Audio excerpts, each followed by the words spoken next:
Okay, I pressed all the buttons. I've clicked all the things. Ladies, gentlemen, themperors, we are live today, coming at you for another episode of WhickTV, a cross-ideological space where we come together to talk about issues both political and cultural, from the silly to the serious. Gang, we've got a show for you. I will be debating tonight. We have a guest moderator that will be joining us in a few minutes, but I wanted to start off with a very important public service announcement. If you're watching this show, do not light yourself on fire under any circumstances. I don't care how much you care about your political cause. I don't care how much you think that it's important to bring awareness to whatever it is that you want to talk about or highlight, or what injustice claim you think you're making. Don't set yourself on fire. Don't do it, gang. I don't have very many rules in my Discord, right? I believe in free speech. I believe in freedom of expression. But I'm just going to make a rule right now. I don't light yourself on fire. Don't do it. Okay, that said, hi. How's everyone doing today? How are you guys doing? I'm doing good. I think I told you, but I literally just got off work, so I'm ready to argue. Beautiful. Wonderful. Thanks for joining And us it's a little Friday. last minute, too. I really appreciate that. Omnipooner, how are you? It's been a long time. Yeah, it's been a while. Y'all can hear me and everything, right? Yeah, you You're sound coming good. Okay, cool. through loud and clear. Perfect. Yeah. No, I've been pretty good. Just got home from work, setting up now. So yeah. Thank you for the raid, Room Black Live. Welcome to the show. Hit that follow button, hit that subscribe button. All's great, right? We're going to be talking about MAIDs today. And yeah, before we start, again, did you guys know that there's this guy who set himself on fire in front of the Trump trial? Cool. He lit himself on fire and released a manifesto. I don't know if he survived, but he basically wanted to expose the deep state's conspiracy involving The Simpsons, Harvard, and other such actors that have been designed to make us slaves to the system. It's worth a read. Did it work? Yeah. We're talking about it. I would have never asked the question that he asks, which is, I thought to myself, if I wanted to use The Simpsons to help organized crime, how would I do it? That's one of the lines in the manifesto. I've never asked that question, so I guess if his goal was to raise awareness for that question, he succeeded. But at what cost? So here we are, and Does the I just idea that wanted the to talk. Yeah, Simpsons is like a psyop or something like that, or I only skimmed it. You'll have to do a deep dive on your own time, ladies and gentlemen. But I don't want to get too sidetracked. We're here to have a debate on MAIDs, medical assistance in death, both in practice and in concept. I am a guest moderator, so I'm going to pass the mic to or I'm not the guest moderator. I'm the debater. We have a guest moderator. I'm going to pass the mic to him. I'm going to let him start us off, run this show. Go ahead, man. Floor is yours. I appreciate it. So my name is Oliver. I go by the Omnipooner on Twitter. You can follow me there. Basically, I am pretty neutral on this topic. I don't know very much about it. I've saw maids, and for a while I thought you guys were talking about the people that come and clean your house. So I was a little bit confused for a second what was so contentious about that. So all that being said, why does everybody just start off, introduce yourselves and what your position is, as far as this debate is concerned? Who's going first? You have to tell us. We're too dumb. Okay, Fairy Queen, go ahead. Hi. So I am on Wick's side. My intent tonight is to critique MAiD, at least some specific aspects of MAiD.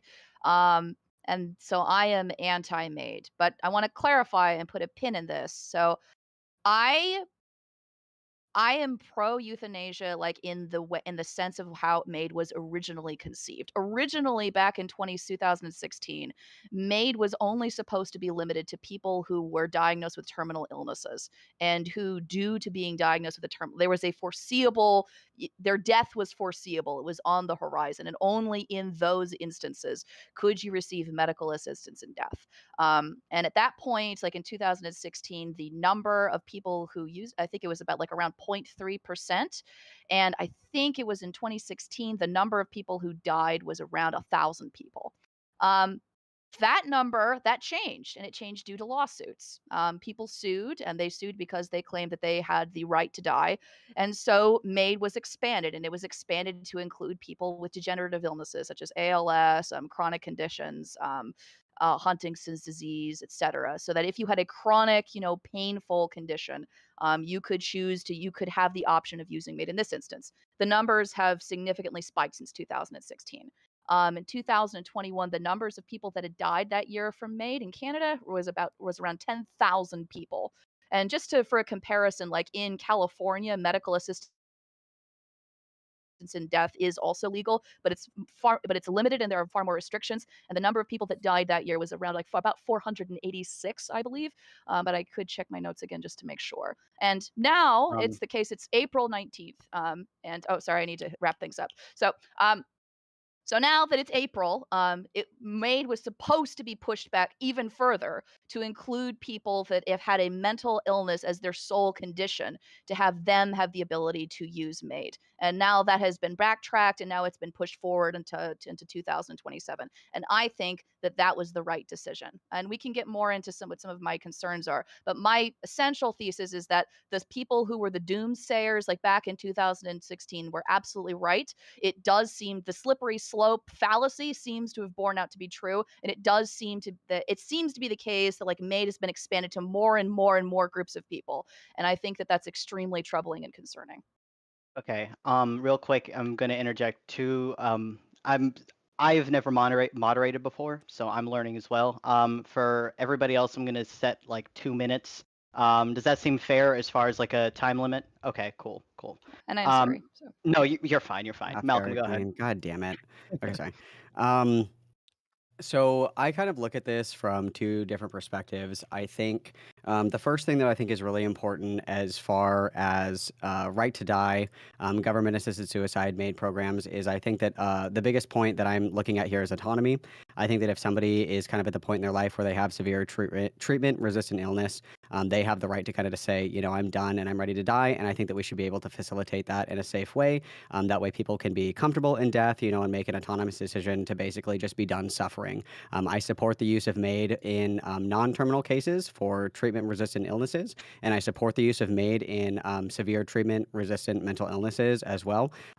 Specifically, an example that I can think of off the top of my head is there are some types of schizophrenia that are extremely medication-resistant, and so these people are permanently trapped in a bout of psychosis, and through, spurious moments of lucidity, they say, "Kill me, please, this fucking sucks." And it's like, I think at some point, I think it's appropriate to allow people to make those decisions as long as they're, consenting and they understand the consequences of said decision. I think that's fine. The second point that I come at this from is harm reduction.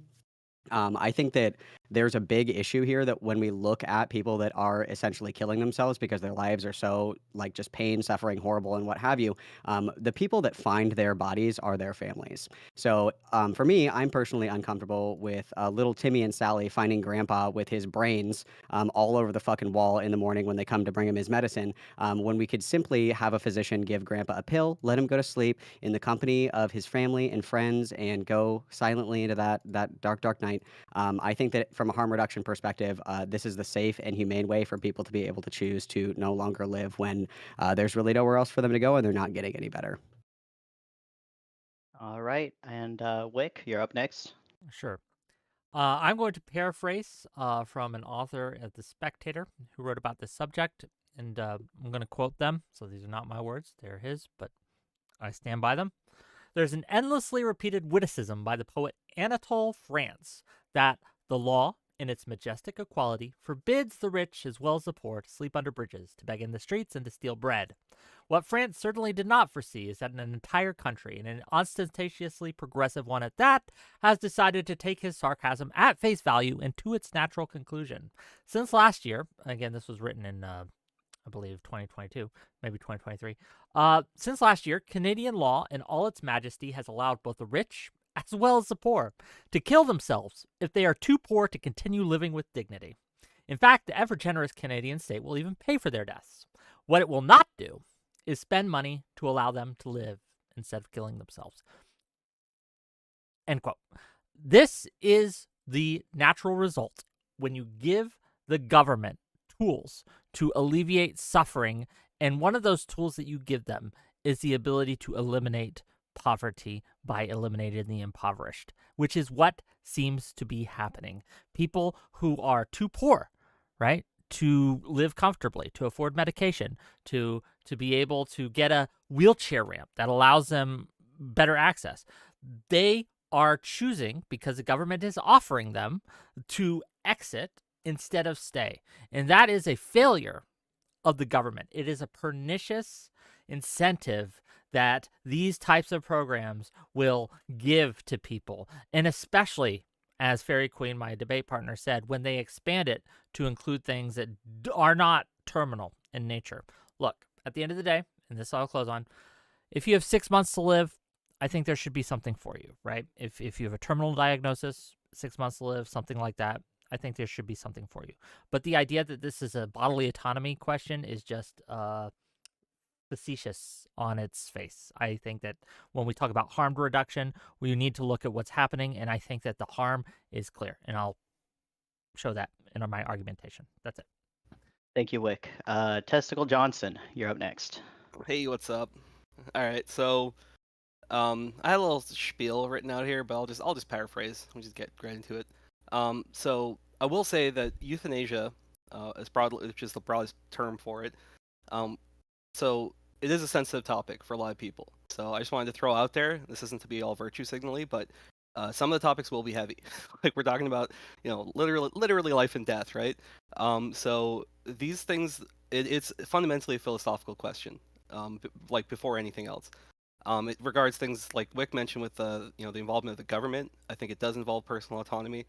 It also regards or brings up things like medical care, like what the obligations for medical care and what that entails. So just to throw out some really quick stats, and I'm sure we're going to argue about this. This idea that it's some runaway train and that they're hauling up homeless people and sending them to the to the great beyond. MAiD, since its inception, and this trend has followed year over year. Yes, more people have applied because it's an option, a medically available option. It's what you would expect to see. So 63% of people who choose to use MAiD have cancer. 18%, the next largest group, have cardiovascular disease. So 80% altogether are people who are already suffering from a terminal illness. We can get more into what that means.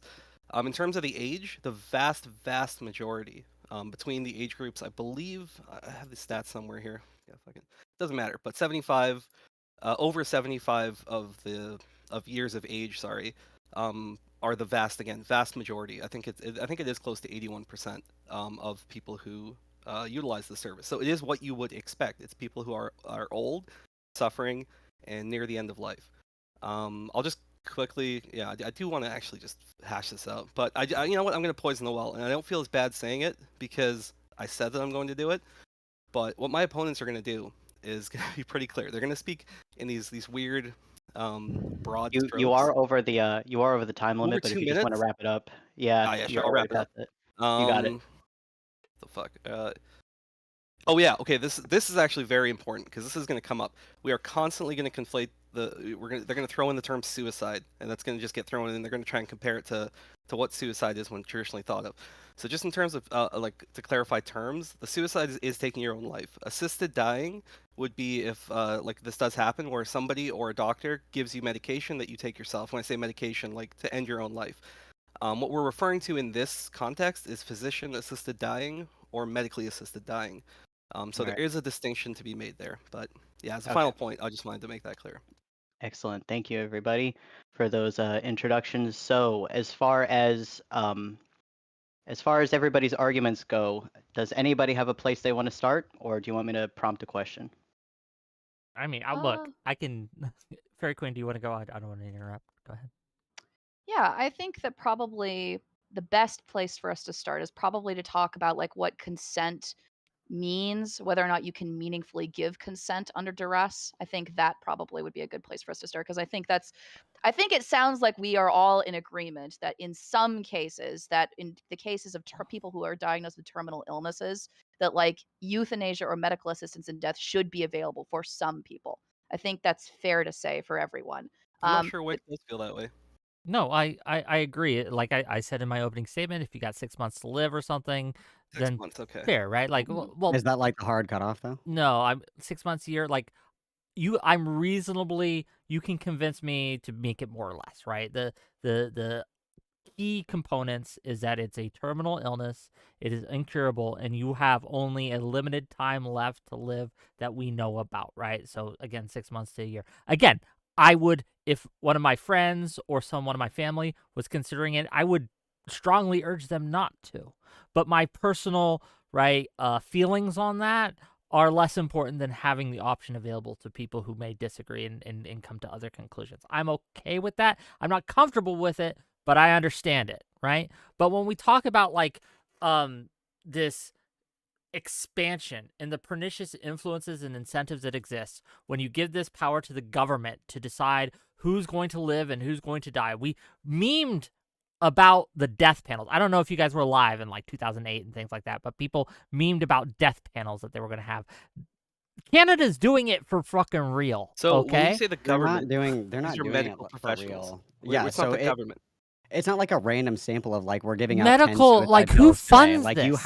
you have to do it yourself. Like you have to autonomously say, and over a period of time say, I want to die, I'm in so much pain, I don't want to live. It's not like I go to the doctor one time and I'm like, dude, I've had this headache for a month, can you please euthanize me? And they're like, yeah, let's do it. It's like a whole like thing that you have to go through. It's not as simple as, you know, we're giving out 5 suicide pills this week, it's going to be you and you, right?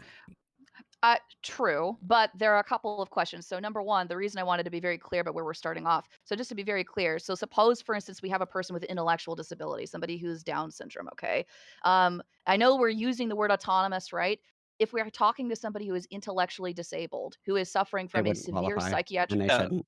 Yeah, nobody. I don't think anyone is proposing intellectually disabled as a qualification. well, No, but only Unless severe you treatment-resistant consider mental that to illness. be a mental illness, but I mean, do you even that consider? has not Do been you think implemented. that that's a risk, though, of like allowing the expansions to continue, that it could include people with If they intellectual started, disabilities or No, people with because they have to autism? self-advocate for it, and you can make the very clear delineation that they are not able to consent because they don't fully understand the ramifications So of there are treatment that they're limits to choosing. consent. We're conceding that right off the bat, Yes. that there are limits to bodily autonomy and there are limits to consent. Thank you. I agree.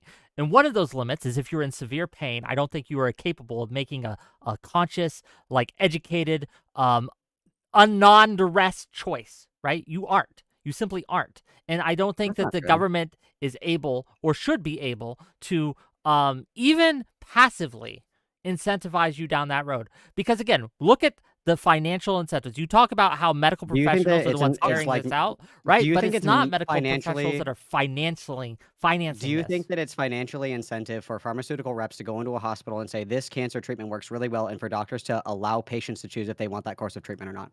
Would you say there's a financial incentive there There that's is. inappropriate? Okay, so we can't recommend any course of treatment because every Oh, single not medication that's that is inappropriate. yeah, Not no, that's. that I is don't think that's 100% true. inappropriate. wait, I want to Why? squash this like right off the bat because Because this if whole it idea of like works and it can be shown, because this idea that it's the Hold up, government look. is Go ahead, Testicle. Sorry. this idea that it's the government is bullshit. Unless you're trying to say there's some sort of conspiracy where you're saying like, hey, the government gives them the mandate, and they're like, hey, you need to clear out these beds. Like, we need these 5 fuckers gone. You got to push them. You got like, unless you No, think but something like that is happening. No, but the doctors, it's between a doctor and a patient. The doctor has the final say, and these decisions are made. So yeah, this idea that it's like the government doing it, because I mean, especially in Canada, because yes, hospitals are publicly funded. But that alone is not like, yeah, you're nodding your head as if that's a point, but it doesn't. is. So you're saying Dairy so Queen. So any You're kind of next. treatment is just okay. yeah, every yeah. Everything Well, but applies. hang on. So suppose, for instance, and again, I know that like right now, at least I'm assuming, and if I'm wrong, somebody can correct me, that a person with an intellectual disability, you can't apply for MAiD merely on the basis of your intellectual disability. But that could change. And it's not true that like medical assistance in death that no one who has an intellectual disability or who is diagnosed with autism is being prevented from accessing MAiD. We know that there are cases in the Dutch, for instance, there were a significant number of people, not the majority of people, but people who absolutely had intellectual disabilities or people who's cited like autism or having an intellectual disability as one of the contributing reasons for why they pursued MAiD. So this absolutely could be used like to people with autism or people who have a disability such that they can't actually understand what they're agreeing to could absolutely access it. We've seen that happen like in other I countries. mean, That may not have to be happened yet here, but it could happen. And to in be the clear, future, if this I don't think Testicle or I are saying that like this is like this person has autism like in the fucking Sheldon Cooper way. Let's let them like have themselves put to sleep. It's more in the sense where like if you have somebody who is severely intellectually disabled to the point where they're not able to consent, because we know that there are still people on the spectrum or people with Down syndrome who are able to live full autonomous lives. It comes down to their functionality and their ability to kind of understand, and that's up to physicians to decide. That's not well, up but in if the law to decide. But let's talk about that though. Like if you so imagine we have a person, okay? They have an intellectual disability, maybe they have another physical disability, which is not uncommon for a lot of people who are True. intellectually Comorbidities. disabled, right? Mhm. Yeah. So we have this person, and this person has no family. This person has no support system. The person who is they have a court appointed guardian. They have to Mhm. go to a physician. Um, Frankly, like just being very blunt, many patients who are not very fun to treat with, who are often a burden upon like the doctor, and it's cruel to say this, there are many patients who many doctors would rather not have to put up with. And there are Of course. court appointed guardians who would much rather not have that person as a client, who are tired of them. Of And it is course. true that there are It's going to hypothetical. but because of that, like there absolutely is a risk that if we have this person who has nobody else to advocate for him, and we have this other person who feels that this person is kind of a burden of pain on them, that they do absolutely have a motive to get rid of them. If Not you because there's have some huge if you government have this conspiracy, hypothetical but if you because have this hypothetical person that's so like disabled that they have to have a core appointed like guardian essentially. First of all, that person would never get MAiD services, period. Second of all, it's not something that you can like coerce somebody into doing. The MAiD services or the government assisted suicide that exists in America, it's presented as an option, and the person has to independently, free of judgment or like influence from anybody else, advocate with clear lucidity more than 3 times in order to even I access it. I So I it's understand that, and that's true, yes. and that is what the Mhm. sticker on the tin says. You're absolutely right No, about that's what that. happens. That's But yeah, no, it's but just conspiracy, but yeah. it's not What are but that's not always what happens. In fact, like one of the listed reasons for why people choose like medical assistance in death, it's not simply loss of activity, loss of enjoyment in life. It's often because they feel as though they are a burden themselves upon their friends and families, which is the And is reason that not why a and to be valid is clear, that What not a are you valid no, but criticism? what are you Or and, like citing? are they and not to be allowed to feel clear, that way? and to be I clear, can and to be clear, and to be clear, right? The Canadian court system agrees with us. They have decided to push back, right? These advocated for openings and expansions of MAiDs because they recognize that the system you guys have isn't capable of not Dog shit pressuring, point. What does not that have to do with fucking incentivizing. anything? No, The Right? Canadian okay. They're government not what they incapable. did- They're not no, capable. they're still That's why they moving pushed it forward. back. They They asked for recognize moving- this. They asked Still for And we moving have, feedback. if I can Let- finish, let, please, There's without being interrupted.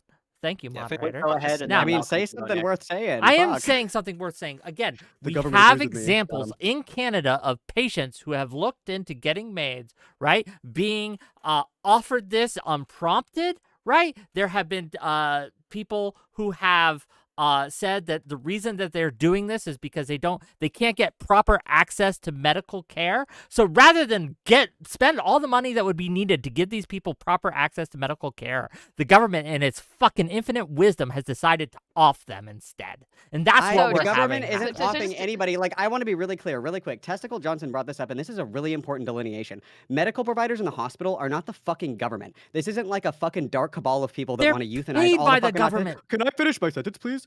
It doesn't matter if it's private. It doesn't matter if it's public.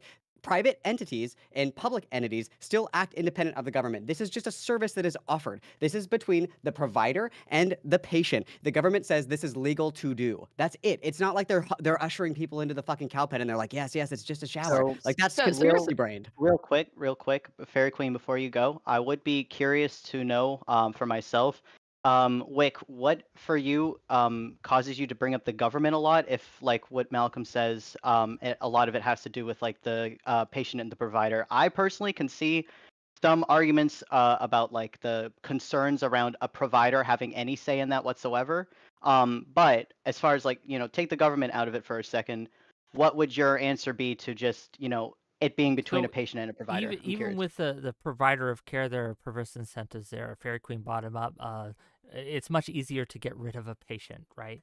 But the Explain government that. is not something we can get rid of in this equation. Explain even how though it's easier to get rid of Hold a on, patient. please, right? It's If I not. may finish. And you can ask me and interrogate me later, but let me finish my point to answer the moderator's question. So again, we cannot separate the government from this, is because unlike America, right? Canada has public healthcare system. They get grants from the government, right? These people are being paid by the government, and if you are arguing that that has no influence in the decision-making process, in the process of writing, what's the word? Not paraphernalia, processes, and writing processes and how to deal with this. If you don't think it influences, at least in a small degree, I don't know what to tell you. It simply does. One more question. Again, one more more question. Go question, ahead. and then I'll let you guys get back And I at want to it. respond to But- that. Sure, no problem. So we'll go me, Testicle Johnson, and then Fairy Queen. I haven't forgotten about you. But real quick, could you possibly, and it's okay if you can't, give an example of a way that it would like Sure. influence in more detail? Because we can all say the government influences everything because they I'll fund give you a everything. quote, actually, because one of the things that the government did was offshore, right, this the processes for this and the ethics of this to an organization called CAMAP. I'm not sure if I'm pronouncing that right, CAMAP, right? And we have video of them, right, talking about how, let me get the exact quote here for a moment. You can go to Testy while I bring this up. I have, Testicle, go ahead. information. Right. So yeah. So this idea of like of funding. So yes, you're right. It is not America, and like we can bring up examples from other countries. That's fine. If we're talking about MAID specifically, which is the Canadian system, so hospitals will get funding from the government. Yes, that happens. Unless you're implying that when you say perverse incentive, that again they're saying that, hey, the report came in, we got to clear out these beds, you got to get rid of these people, and even like the level of arrogance to think that doctors are just able to push people into this, and that when we say MAID, that they're just like, nope, sorry, your time's up, you got to go, we need these beds. Like if anything, if there was some sort of malpractice and they made the wrong decision in one of these like situations, and I'm not saying that people cannot slip through the cracks, that is absolutely possible, but that would be more of a grounds for them to be punished by the government because they didn't follow any sort of protocol or procedure. So this fantasy that you're talking about, or this like, I don't know, this government of like, oh, that this is what it's going to do. And also you brought this up earlier, so I'm just going to lump it in with this point, this thing about how they're getting rid of poor people or like lower socioeconomic status. There is no evidence of that at all. Like, yes, overall, I believe the government actually looked into this specific question because the reason they paused it is because they do want to do more research and ask these questions. These are good questions, but they did not find like overwhelmingly that people of below a certain like income threshold are the people that are utilizing these services. I'm sorry to say it, like cancer and heart disease affect people of every single age and every single range of walk of life. So yeah, there is no like, you can't paint with that broad of a brush. Okay, It's just nonsense. before That was your quote. Fairy Queen goes, and I know Fairy Queen wants to go, but I want to answer your question with the specific example. The was moderator from a said that she seminary? goes next, actually, so I don't know if you're. That was what I was going to say. It's just Wick, Ooh. finish the quote real quick, Sure. and then we'll Yeah, go Fairy real Queen real small quick, and quote then. And this Malcolm. was one seminar was Mhm. specifically devoted to handle euthanasia requests from poor patients. In one recorded seminar held on May 5th, 2021, the first speaker is 𝕾𝖍𝖎𝖙, a senior ethicist at Sunnybrook Hospital and former president of the Canadian Bioethics Society. He says that my first thought as an OT, occupational therapist back then, was this could be an extraordinary lever to improve social support in this country. Speaking of poor people looking to die, right? If we can gather the stories of people who would opt to die because of the social supports are so poor, he trails off.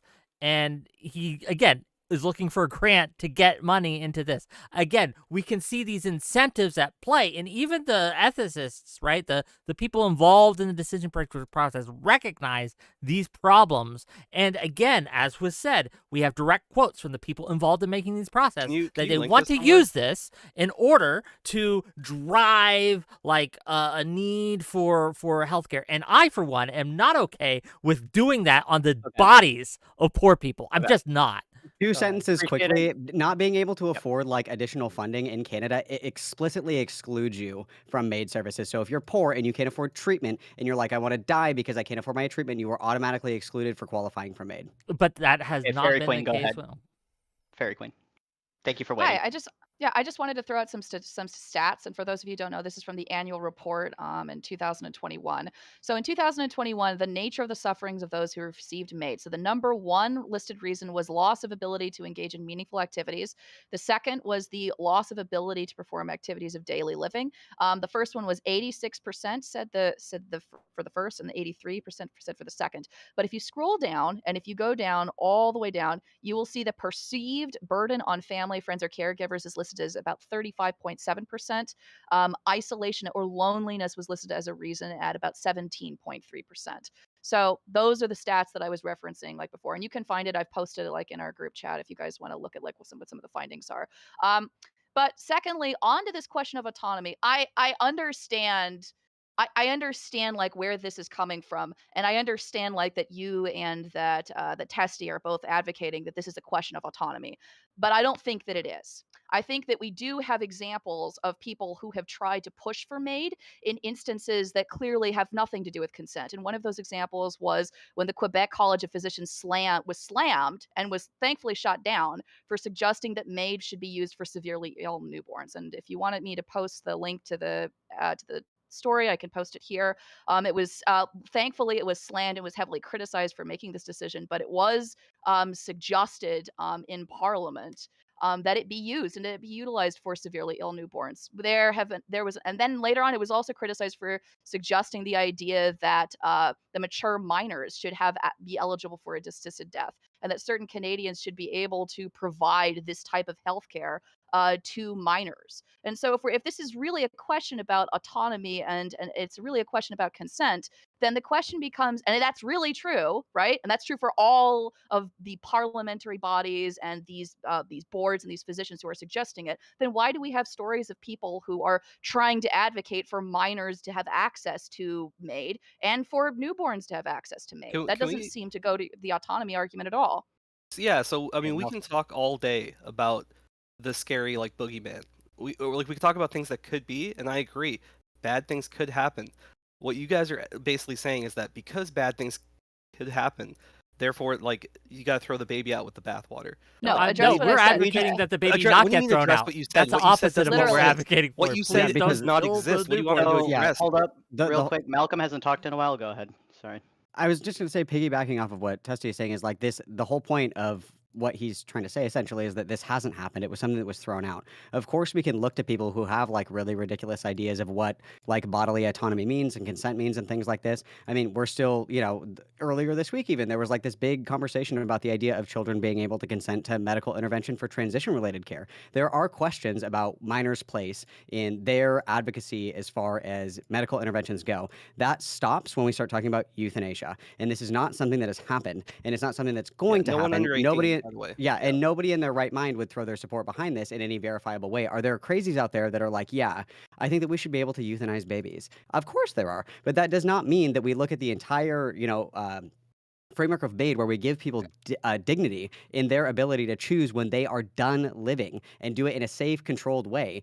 Just because like some crazy person one time was like, I think we should kill newborns. But hold on. I'm so sorry. I have to interrupt here. So just to be very, very clear, the two examples that I gave you, the mature minor example and the newborn example, they were not from random crazies on the internet, like shrieking into Reddit. That's not where this is. Well, I know. It sounded like you were, so I'm just clarifying. I mean, there's crazy policymakers as well. Like, it doesn't have to be somebody on the internet. Like, there are like fucking batshit people that are in positions of power everywhere. But that doesn't mean that it one gets passed and two Yeah, that's happening now. Post some Marjorie Taylor Greene Well, but quotes. See if that. but hang on. Like the reason why anybody ever gives a damn about Marjorie Taylor Greene or any like of the crazy politicians you can list is because of the fact that they can pass policies and because they get through, right? That's why. Like, does anybody here seriously think that like voting does like if you're gonna say that, right? Well, then like what does voting matter, right? Well, it matters because it matters who is in the chair, and if who is in the chair is if they are promoting these types of policies, then it does matter, Yeah, right? that's And not how you Canadian can't just politics works. Yeah, and if that was the point, if that was the case, then we would have like a litter of dead babies, like outside of every single hospital in Canada. But the reality is that there's, a way or a system in place for people to be able to pump the brakes and say, no, dude, this is insane. We're not going to offer euthanasia for babies, right? You can't Well, but- keep hand waving away this idea that, oh, there's just a few crazies. This is a Quebec National College of Physicians, right? These people aren't crazy. And pretty much These everybody people are on that board policymakers said, and no, people we who don't agree shape- with euthanizing babies. but That's why it didn't go through. and you act as if like, well, it hasn't happened yet, so we don't have to worry about happening in the future, and that's just not true as well. Again, I mean, we look the at Jews the can take over all the incentive banks and control structures. the world next week. Like, that doesn't I'm mean not anything. saying- This is Look- the reason we have laws in place for a whole host of things that you can and cannot do. Speeding, for example, not because it necessarily will lead to death. Like I've sped.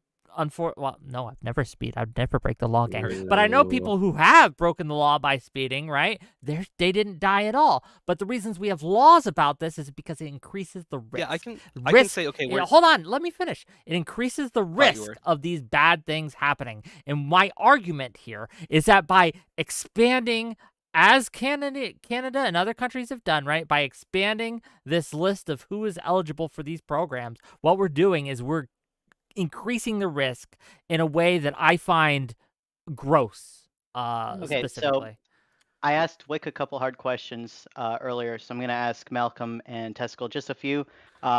First one I can think of is, do either of you believe that there is any chance of policy expansions for MAiD in the future at all? Of course, yeah. They're planning to and that expand it in doesn't mean, like, 2027. Yeah, it doesn't mean like necessarily in like one direction or another, just expansion in general. Do you guys think that'll change? Teskel, what's your response as well? Sure. So, and I mean, Wick brought this up as a negative, as in like, oh, the Canadian government agrees with you. In reality, what has happened is that there was a new change that was supposed to be implemented, which was to include mental illness. So, for the very first time, something where it is not well. I don't want to lose neither all here my nor there. viewers. Regardless, they pushed the decision back, and that's happened twice. Now that's been tabled until 2027, and the reason is not just because. The reason is because they are taking a measured approach. It is not the floodgates being opened, and they have consulted with like bodies of physicians to get their feedback directly. Because again, this is a medical thing, and they are taking the medical community's advice. This isn't some fucking politician that's sitting there who is capable of just pushing these things through. So to be fair, and I'll say this and then you guys can get back to it. I don't know if Wick and Fairy Queen, just to steal man a little bit, are saying about anything about floodgates. Things don't necessarily need to be a floodgate in order to be concerning. Sometimes like a slow trickle or a slow push over time can cause some people to be worried. Again, I'm not positing one take one way or another, but just saying like, I think that's probably where they're more coming from on that. The reason that there is a delay, just real quick, if I may, the reason that there's a delay, right, is because people pressured the government. The government was going to do this, right? Yeah, but there are enough lawsuits came through by people, concerned individuals, right, who said, "Well, this is too much." So it's not as if the government was just like, "Oh, well, we were looking at the expert's opinion, and the expert's opinion said that's not what happened." Right? What they did was they got significant outside pressures to push them into, okay, maybe we should take a step back. Because again, I want to remind you all, who is pushing for this expansion of MAiD? It is the quote unquote experts in Canada, right? It is not, okay? What do you think the College of Physicians are? Who do you think they are? Go ahead. Who do you think they are? You laugh at that, but who's pushing this? I wanted to just touch on the way that the Canadian political system works, because it's not the same as America where somebody can just like introduce a bill and have people vote on it, all right? The bill is introduced by the party, or like who's in charge, right? So you can have like bills that are structured, and you can have amendments and all these types of things. but it is still going to be a parliamentary vote, right? So there's like they do the first, second reading, all the rest of these things, and these things are debated within like Parliament. So there have been like things that have been shot down as well. So I'm saying that even to make changes to this, yes, it can be brought forward by the Liberal government in this particular instance, but it's not just like a thing that somebody can push through. And public support does make a difference. I agree. It's a good thing that they did slow their roll and that they're examining this, because I agree with you that there is the potential for a slippery slope. So I'm not trying to hand wave all of your concerns. I'm saying the things that you're bringing up, they are not within the system right now. You're just speaking of some potential dystopia that could exist. But don't get to have it both ways, Testy, right? You don't get to say, well, of course the numbers are big, like in 2021. Of course that's true. That's just what happens. Like when you open up the service to more people, of course more people are going to kill themselves. I didn't Well, make that what? point. Well, I thought that you did. Somebody can go back and clip it, but like I brought up the fact of the rising numbers, and you said, well, there might be I believe what you told me earlier. If that's not what you told me, then like what was your response earlier? Because that's how I interpret it. Response to what though? I don't. I was brought up the When she fact said that there were more people like going for it. yeah.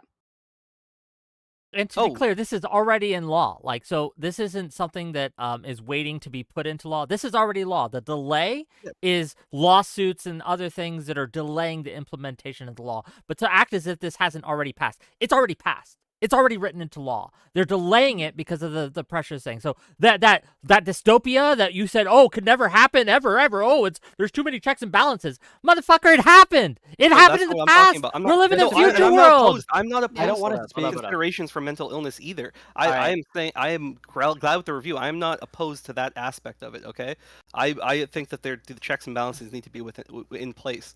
So that's not even something that I oppose to. I'm opposed to is this thing about them going to be like fucking killing babies and shit. Like this is just all fear mongering. No, I'm not saying that they're killing. No.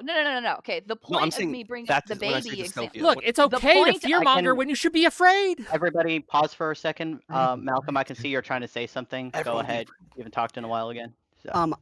The only thing that I want to keep drawing back to this, and like I'm assuming, I think that I just heard Testicle say this correctly, but like we're kind of arguing over, like we're kind of missing each other on this, where Testicle and I both agree with the idea of MAiD being able to be used for like 1, non-terminal cases and 2, severe treatment-resistant mental illnesses. So even if we concede that like, okay, this is going to go into effect, we already know it's going into effect, we don't disagree with it. So just screaming like it's gonna happen, it's like we know it's happening, we agree with it happening, but we trust that there's going to be like these checks and balances in place to make sure that somebody who is has a bad day at work and wants to kill themselves gets the cyanide pill the same day at the doctor's office, right? We trust that that's not going to happen.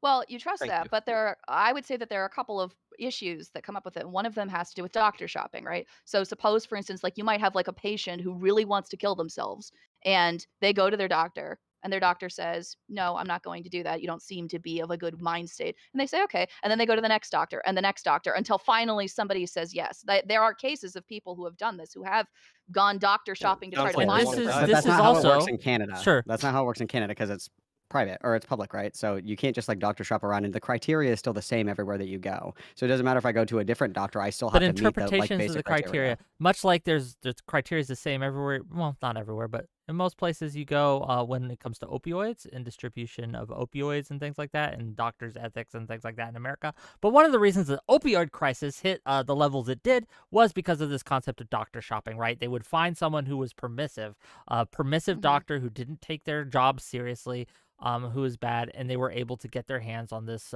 destructive medicine that caused lifelong addictions and a huge host of problems. But when it comes to Canada, right? Like, again, this concept, Canada isn't immune to it. And we will see again and again and again this idea of people going doctor shop and to act as if like I don't know if we want to do this. Do we want to conceptually go after your idea that people who have untreatable mental illnesses should be able to kill themselves? I disagree with that. The framing, they're not killing themselves. Right? This is an Orwellian twist. I mean, sure, they're not killing themselves. They're just asking somebody to inject them with morphine until they die. You make it sound worse than it is. Ridiculous. Killing themselves would be being denied this access and then blowing their fucking brains out in their kitchen, which is the alternative. This whole idea of doctor shopping, like, okay, that first of all, if that process were to take place, there would be medical records of that. So if they applied for MAiD and they were denied, those records are not just thrown out. It's not like fucking they can just go to the next doctor and look for their fucking fix of opium, or fucking opioids, which is a horrible analogy. 𝕾𝖍𝖎𝖙. Like, I don't know like exactly what you think it is. This isn't a prescription that you fucking hand out. So the medical records are taken, and if it's deemed that they don't qualify for MAiD, I think they have to wait at least 6 months. And again, if they want to take if they do want to die, then I don't see an issue with it if they're going to medical professionals for that. So let me ask you a question, okay? Like, just forget about MAiD, forget about all of the things. Do you think that there is any reason, like if a normal person in good mental health who is not suicidal goes to a doctor and says, "I want to die, please give me morphine." Do you think the doctor should not hand them morphine? Normal person, he's completely well. I don't think the Why? doctor can hand you morphine if you just walk into his office. Why shouldn't they be able to sell you morphine to kill yourself if you want it, if you ask for it? You're a mentally well person. You go and you just want morphine because you just want to die. Same reason I can't just go and get chemo if I want it for funsies, because there's like regulation around it. But like, why? They have a Because you can hurt Because you don't need it. Yeah, you don't need it. The doctors do have a responsibility. Yeah, they have a Responsibility to who? to do what Is it To the patient. do is what is in your best self-interest. to my best interest or to society? There's To a the- limited to the supply of patient. morphine. To the patient. That's their But obligation. the patient wants to die. It's what they want to do. They're a mentally well This idea that off they person. they They don't want to need die. the That's medication. just sell them morphine? Is that what you're saying? Why yes, should they not they be need allowed the medication if they want to die in this way. Like, they're mentally well. It's absolutely a this is question like of a autonomy. They want to sponsored- do it. Why shouldn't they do it? Because this is a sponsored program. So if I go to the doctor and I'm using public funds, it's trusted that when I go to the doctor, they're giving me that because I need it, right? The difference is that personally, I'm on the pretty extreme end of bodily autonomy. I think that if somebody wants to kill themselves, like I don't fucking care. Like, obviously, like, suicide bad, don't do it, all this other shit. But like, if somebody is unhappy with their life, and when we're talking about like persistent treatment resistant mental illnesses, we can use like the fake hypotheticals of like random Joe who just has a bad day at work and wants to die, and the doctor slips him the cyanide pill in his drink or whatever. We can use those if we want, but like the meat of the issue here is that like when people are suffering from chronic health conditions or chronic treatment resistant mental illnesses, at some point, like, we are all going to die, realistically. I hate to break it to everybody here, but at one point, every single one of us is going to die. There is a clock that is going. Die, but go ahead. You shut the fuck up, Wick. I'll make sure that happens. Anyway, so like, I think that like when we're looking at this in the context of MAiD services, we're all going to die. It's definitive. Everybody can't live forever. And when it comes to severe mental illnesses and treatment-resistant mental illnesses, and when it comes to physical disabilities or whatever that like cause great discomfort, great pain, impacts quality of life so severely that people are just like, I don't want to fucking do this anymore. The best option on the table is to allow people a safe way to do this, so we don't have to come home and see Grandpa's brains painting the living room wall and traumatize everybody. Look, because he'll be comfy, he'll be So- at home, Here, he'll hold be on. with his loved If ones, I and then may. he just goes to sleep and we're done. Yeah, if I may, I think that's one of those pernicious incentives that this thing does. If someone is struggling so much that they feel that killing themselves is the only way out, that shouldn't be something we should be able to sweep under the rug with sterile, clean, like, oh, it shouldn't bother anyone. It should be messy. We should be bothered by it. We should be horrified by what's There happening. you go. Yeah, bite that bullet. Absolutely. Absolutely. But here's yeah, what absolutely. let's You should talk about know your fucking statistics. in your Let's living talk room, about like, some have statistics. everything. Let's Better. talk Better. about some statistics, right? it's- When we talk death about is- suicide, when we talk about suicide, euthanasia, and things like that, we know that there's a regret rate for suicide that is pretty fucking Not damn when you high. are in chronic Pretty pain, when you have fucking a persistent, damn irreversible high. condition. And said when they're gonna draw they, these lines. and But again, When it most does not people, get better, right? You don't regret it. When it doesn't get better, But you're not we gonna know regret they it if you do. know. The stats just That's don't not fuck. true. You're just fucking No, with lying. with We have the euthanasia, stats we right here. absolutely do. With 70% of the euthanasia- people who with- attempt with suicide euthanasia- do with not euthanasia, go euthanasia, on to euthanasia, further attempt euthanasia. These are suicide. two Most of different them things. These are don't. two different Most of things. them Different regret things. it. Two different things. And They're the two different problem things. Yes, thank with you, Malcolm. the Keep saying it. problem, different the things. problem, Two different the things. problem, Two different the things. problem, Two the different problem, things. Two the different things. problem, the problem things. with Malcolm, state-sponsored euthanasia is we don't know the He's still regret going. rate Go because ahead. there's no fucking failure rate. So we don't know if the people who are doing this need regret you it to or pause not. for a We second. can't know, and that's one The of those biggest- fucking pernicious The things. thing is, again, is it's not pernicious. The point is that, like, to qualify for this service, even under a non-terminal illness, which, surprise, the human condition is a terminal illness, okay? We're all gonna fucking die. If you have a persistent, irreversible. Like, it is only going to deteriorate from where you are now. There is no getting better. You're going to start feeling worse. You're going to be in more pain. You're going to lose less freedoms. You're going to have less function. You're going to have less cognitive ability. At this point, when you say, I don't want to continue to decline, I would like to die now so I don't have to suffer for however long it's going to take. This is different than somebody throwing themselves off of a fucking freeway because they had a bad day at work. Yes, no, it's it not, is. because Yes, it everything that is. you just Yes, it it's is. not, and I'll tell you why it's not, because everything you just described, like getting chronically worse, losing your memory, like getting all of these things, that is the human condition. That is what it is to be alive. That is Exactly, what and it I is. should Okay, be able to and make that because choice of to say that, when I'm from done. your Exactly. but the point is, like, from your perspective, and frankly, Testie's perspective, if that's really true,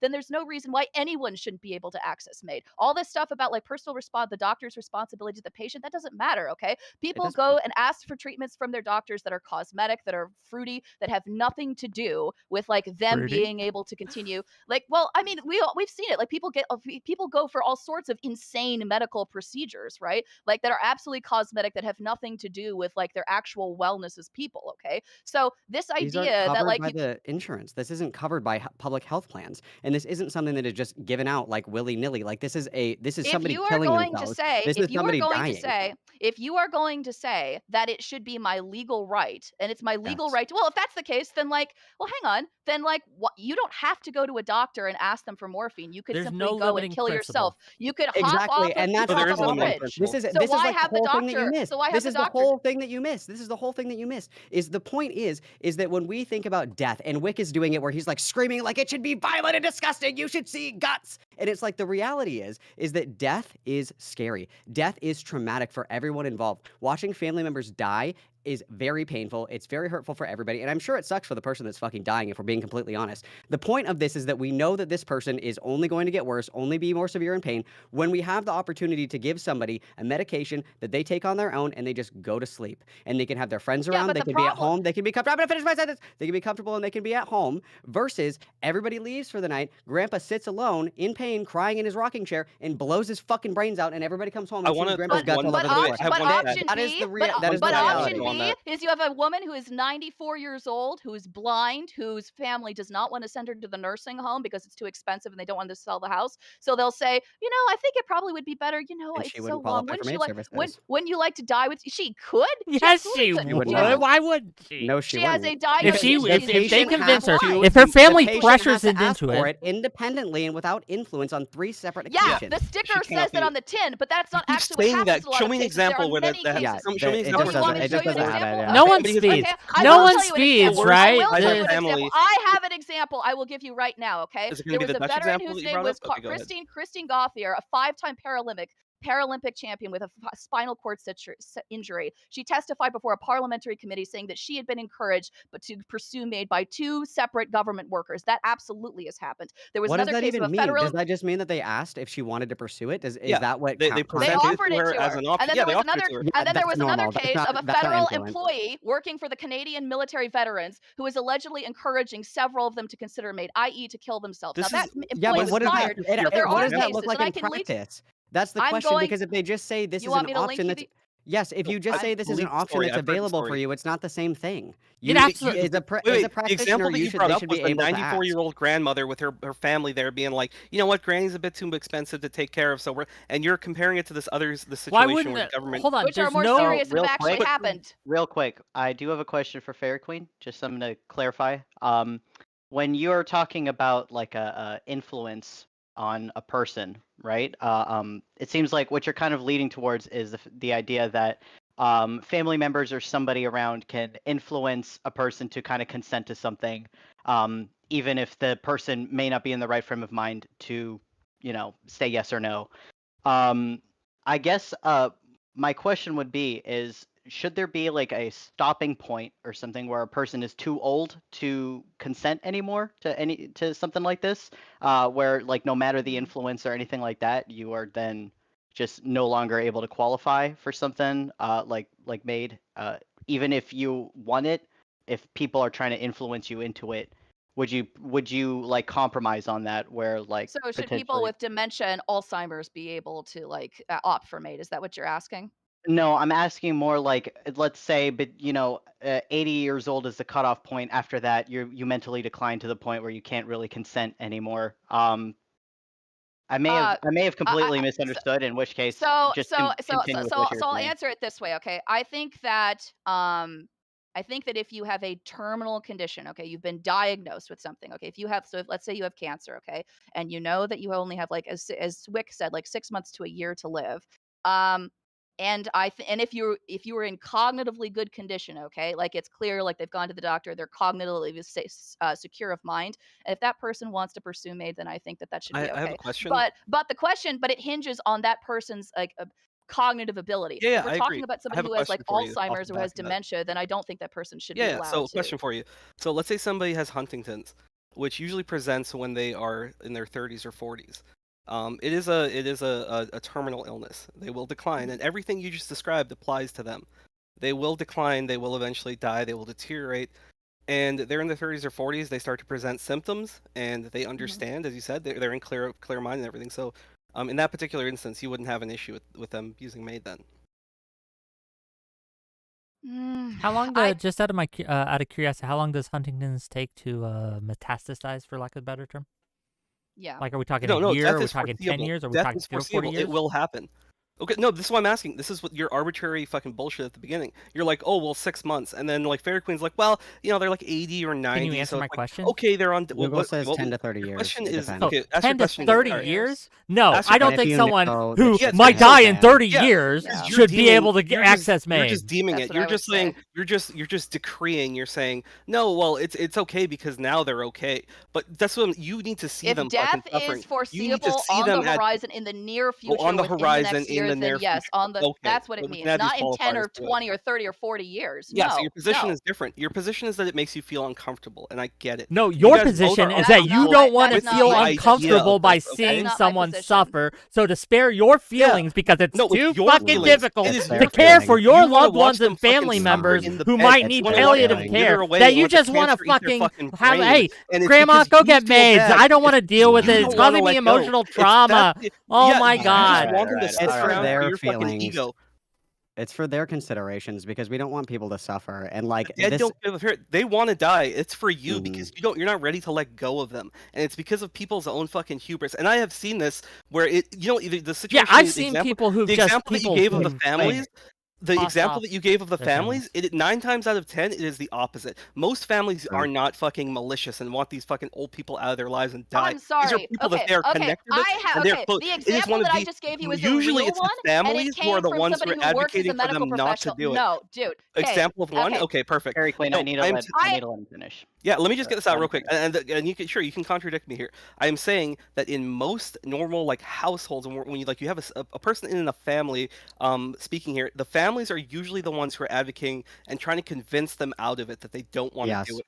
The person who is suffering, have the any person who stats is on that? in that position, I'm sure you can look up statistics for this, but it is difficult. You don't have any stats on that, but you're going to Wait, do you have any stats? Hey, okay, you used your My little stats are one-off anecdote. 36%, You used your one-off 36%. anecdote of the 2 people that were quote unquote coerced, which was just the doctor saying like, "Hey, this is a treatment option." My grandpa got physician-assisted suicide, and everybody in our family was like, "No, like they're convincing him. They want to kill Yes, him. They don't it's want to far treat more him. common. Oh my god, like we have to save grandpa." My grandpa was like, "Please fucking kill me. Like I'm begging you guys. Like Well, I wanted I'm to in throw this pain. in Like 'cause I know please somebody fucking else kill is me." so If sorry. we can use the one-off like bullshit examples of this lady who was told that MAiD was an option to say that they're being coerced, we can say Look, the opposite is true with my dumb fucking I think example it's of a my dead great grandfather. thing. I think it's a great thing, and I'll just cop to it. I think it's a great thing that most parents, most families want their family members to live. I think that's Just good. suffer. I Just I think that's suffer. great. To continue to be I think in that pain, they to should be advocate ouchy. for life Yeah. because the Okay, the so the They're alternative, so a couple- the so- alternative, if I may, the alternative is this death cult nonsense which you They have both to suffer keep on so you pushing, feel better. right? Yeah, they suffer so they you should, feel anyone better. who Yeah, wants yeah, to yeah. die should be able to die, and I don't think that's true. Who said If I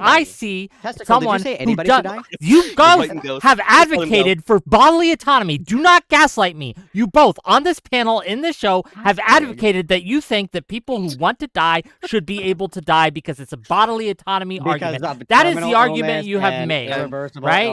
Right? Yeah, So ailments. at the end of the day, there is no limiting principle that you Who's the have. Let's gaslighter? be there is a limiting clear. principle. There's absolutely to be is. clear. Who's the gaslighter here? Somebody And walking- we have You wanna keep stats going? and Alright, keep examples of this in practice of how it's gone horribly wrong.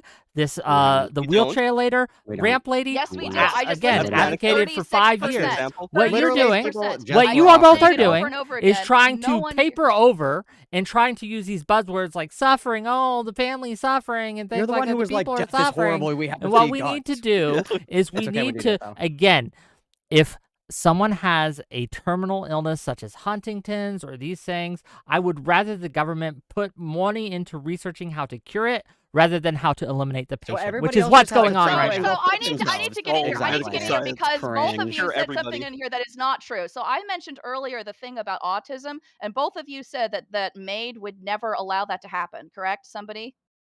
They absolutely So did say I that. said, I said that it was not. Yeah, it doesn't. probably. Yeah. Autism by itself does not qualify. Like if you are By just itself. autistic, you can't Mhm. qualify. Yeah. So if you're autistic and you have like no legs, arms, eyes, ears, nose, or mouth, and you want to Oh. die, then yeah, that And would to tie that qualify. into this limiting principle thing from Wick. So you cannot just walk into the doctor's office and say, "I'm sad," and it's like, "Oh, like what do you want us to do about that, buddy?" And they're like, "Hey, you like maybe you can fill out these forms." Should someone for who MAiD." wants to die be It able is to not. die? It is not the first. I'm asking like, you. I'm not option- asking about maids. I'm asking No, you. I was Tessie, do still you think speaking. that You someone can- who you can wants ask to me your die should question. be able to You die? can ask me Answer your my question. question. I'm going to continue speaking just to get this point out. Note to the So- audience, he refuses to answer the question. Go I ahead. ask your Well, fucking don't interrupt question him. when Let I'm him finish done fucking speaking. talking. You need to let him finish. I will answer whatever the fuck you want me to answer, all right?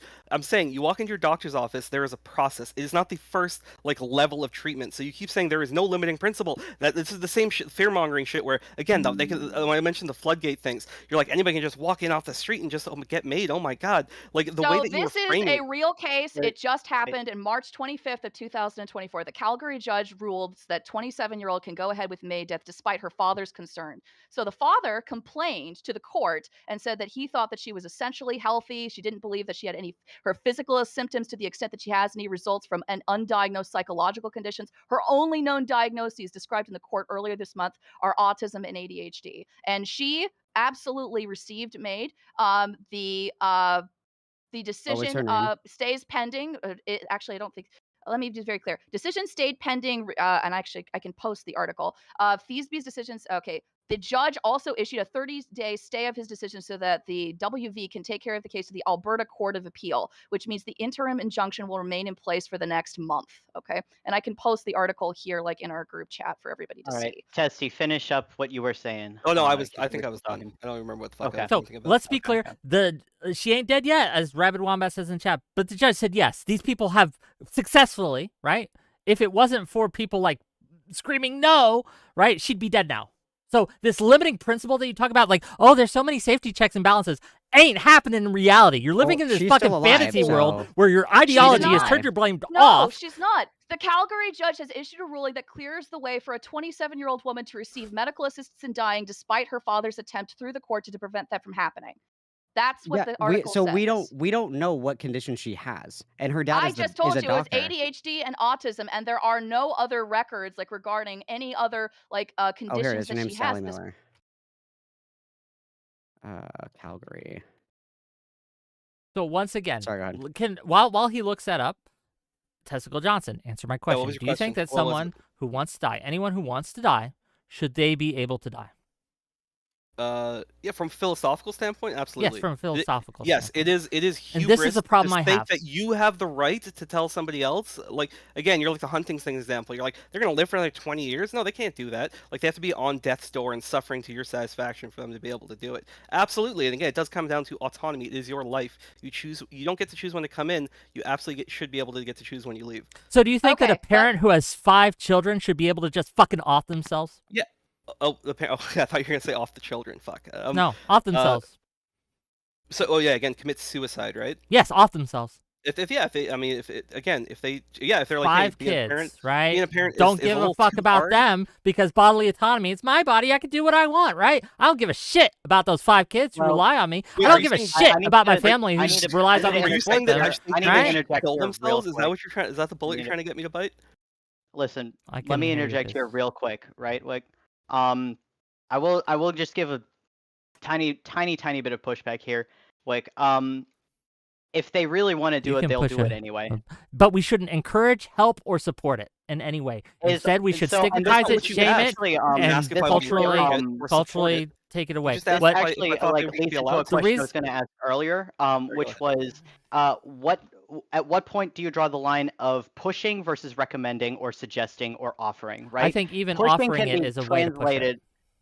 Okay, so Simply offering the service incentivize it in a way that again is And we should stop pernicious. offering chemo. Yeah. so how do people find out about it if it can't be offered, I guess, or brought up? I That would- would be my question. I would rather like first of all, I don't think on a personal philosophical note, I think that people again outside of niche cases where they have again 2 months to live or 6 months to to live your or some criteria, shit, right? yep. I don't think they should be able to get it. I don't think they should be able to find it. I don't think it should be offered. That is my position. Yeah, it's arbitrary. As long as they're suffering to your Arbitrary. level of satisfaction, they're allowed to do it. It's not about suffering. What It's the about fuck? It You're is. the one a who's arbitrary. clock. I just It told is you a arbitrary. second 6 ago. months. Now he said 2 months. Then why You shouldn't said what- anybody be able to go off the street and get morphine? Why shouldn't they be able to just buy like whatever the drugs they Testes want? already It's said that he's analogous, okay with right? that. Testes is No, I did already not- said that I on a did not say that. philosophical level, okay, this- he's no, okay with whoa, people whoa, just whoa. killing You said themselves. I- Because idea of public pushing funds it, public you said money, you but think why offering shouldn't the it. public You be think- fine with? No, no. But why shouldn't you are saying right now that the government should be allowed to decide within reason, whether or not you should medically be able to ask for death if you are suffering enough, right? That's what you're saying. That's what this means. So if you're going to say that, well, why should any type of suffering whatsoever that I can invoke? Like, why shouldn't that be something that we as a society should endorse? Malcolm just said a second ago that he thinks that and that you should be able to commit suicide and you should be able to off yourself for any reason. Like, it's your body, it's your There right, are you own it, two it's your things being property, right? conflated. So why shouldn't society endorse that by like allowing you so to I will make that explain. decision? I'll explain. And these are two things that are being conflated because I don't like that these things are being piled onto me like wholesale. So what Wicked asked me is if I think that somebody should be allowed to do that or take their own life, and I said yes from a philosophical standpoint.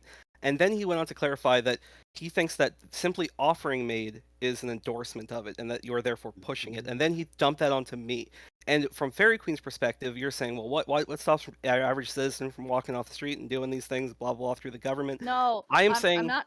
I'm not trying to straw man you, or I'm just trying to like get through to the point of like or this idea of suffering. Yes, I agree that is a broad term, and I may have used it like flippantly. For me, this is between people and doctors, like medical professionals. So I don't think a healthy person who just comes and walks off the street should be able to get assisted suicide, like assisted death Why? from the government. However, if they do Why? want to take that matter into their own hands, again, you cannot stop somebody who wants to kill themselves. Just because I And cannot so I would not stop make- it Right, doesn't mean right, we but have then- to right, okay. endorse it. I'm because not government- endorsing Right. it. These are two different things. laws. I just made the delineation. So let me ask you then. Suppose, for instance, you have a doctor, okay, and there is a normal person. They have no health conditions at Yes, all. they shouldn't be allowed to. No, that's not what I'm asking. Okay, they go to the doctor, okay, and they tell the doctor that they want to die, and the doctor breaks the law. This is the United States. They break the law and give them morphine so that they can kill themselves. Do you think the doctor should lose their license? Yes, Yes. Why? because they acted like they unilaterally decided and for this other person. They broke all sorts of medical. No, they didn't. No, Yes, they they didn't. did. They allowed. It was a they allowed unilateral their decision. It was they, their It was decision. It was this person's autonomous decision to end their own life. It They was went their to a autonomous private decision. But They they would can't kill go They in- themselves. privately purchased drugs to kill themselves. This is nonsensical. Why? It's not nonsensical. Why? Okay, so when you bring up the term autonomy, that would be if they were to kill themselves. You're saying that if a doctor did, and I'm saying yes, the doctor made the unilateral decision to do this to them. So It this was the isn't a matter of doctor's bodily decision. autonomy for you, Testy. It is for No, it's Malcolm, murder. not for you. So It's what? fucking Okay. murder. Like Hold how on. do you guys No, no, think no. that? Hold on, You hold don't on. care about autonomy. I'll have the autonomy What the debate with fuck? What are Malcolm. you asking me? No, Am I Because you stupid? can't Am I say that missing this is a something? matter of bodily Malcolm, help me autonomy out and say, here. well, it's It not is. really about There are autonomy because the there are doctor is the still- one making the decision, right? Okay, Then how it's about not this? about Okay. It's not just autonomy, because okay? they're a doctor and therefore they're imbued with this power. Testy Go isn't ahead, even on the go ahead. bodily You are autonomy train. literally have been But saying that this entire Testy isn't channel, on it. Testy. Testy isn't on it. I'm on it. So like, for clarity, if I say I'm bodily autonomy, I'm for abortion, okay? I think that people should be able to get abortions if they want an abortion. God bless America, okay? If they go somewhere where abortion is illegal and they ask the doctor and they say, doctor, can I please get an abortion? And they say, don't tell anybody, yeah, I'll give you an abortion. I would say that doctor should lose their license because they're breaking the law, not because I have an ethical qualm with it. You have to separate those two things out because I think realistically, under the legal precedent of MAiD and government-assisted suicide, there are regulations that need to be followed. One, for safety, for the people that are accessing regulating it. 2, to protect doctors and practitioners from being wrongly like cited in a suit or whatever for wrongful death or whatever. It's double-sided in that. And then also because there's a separation between what we legally allow and then what I personally would be okay with someone else doing. These are two But if we totally know- separate things, and we Right. keep If we know conflating the them people- together. hold on.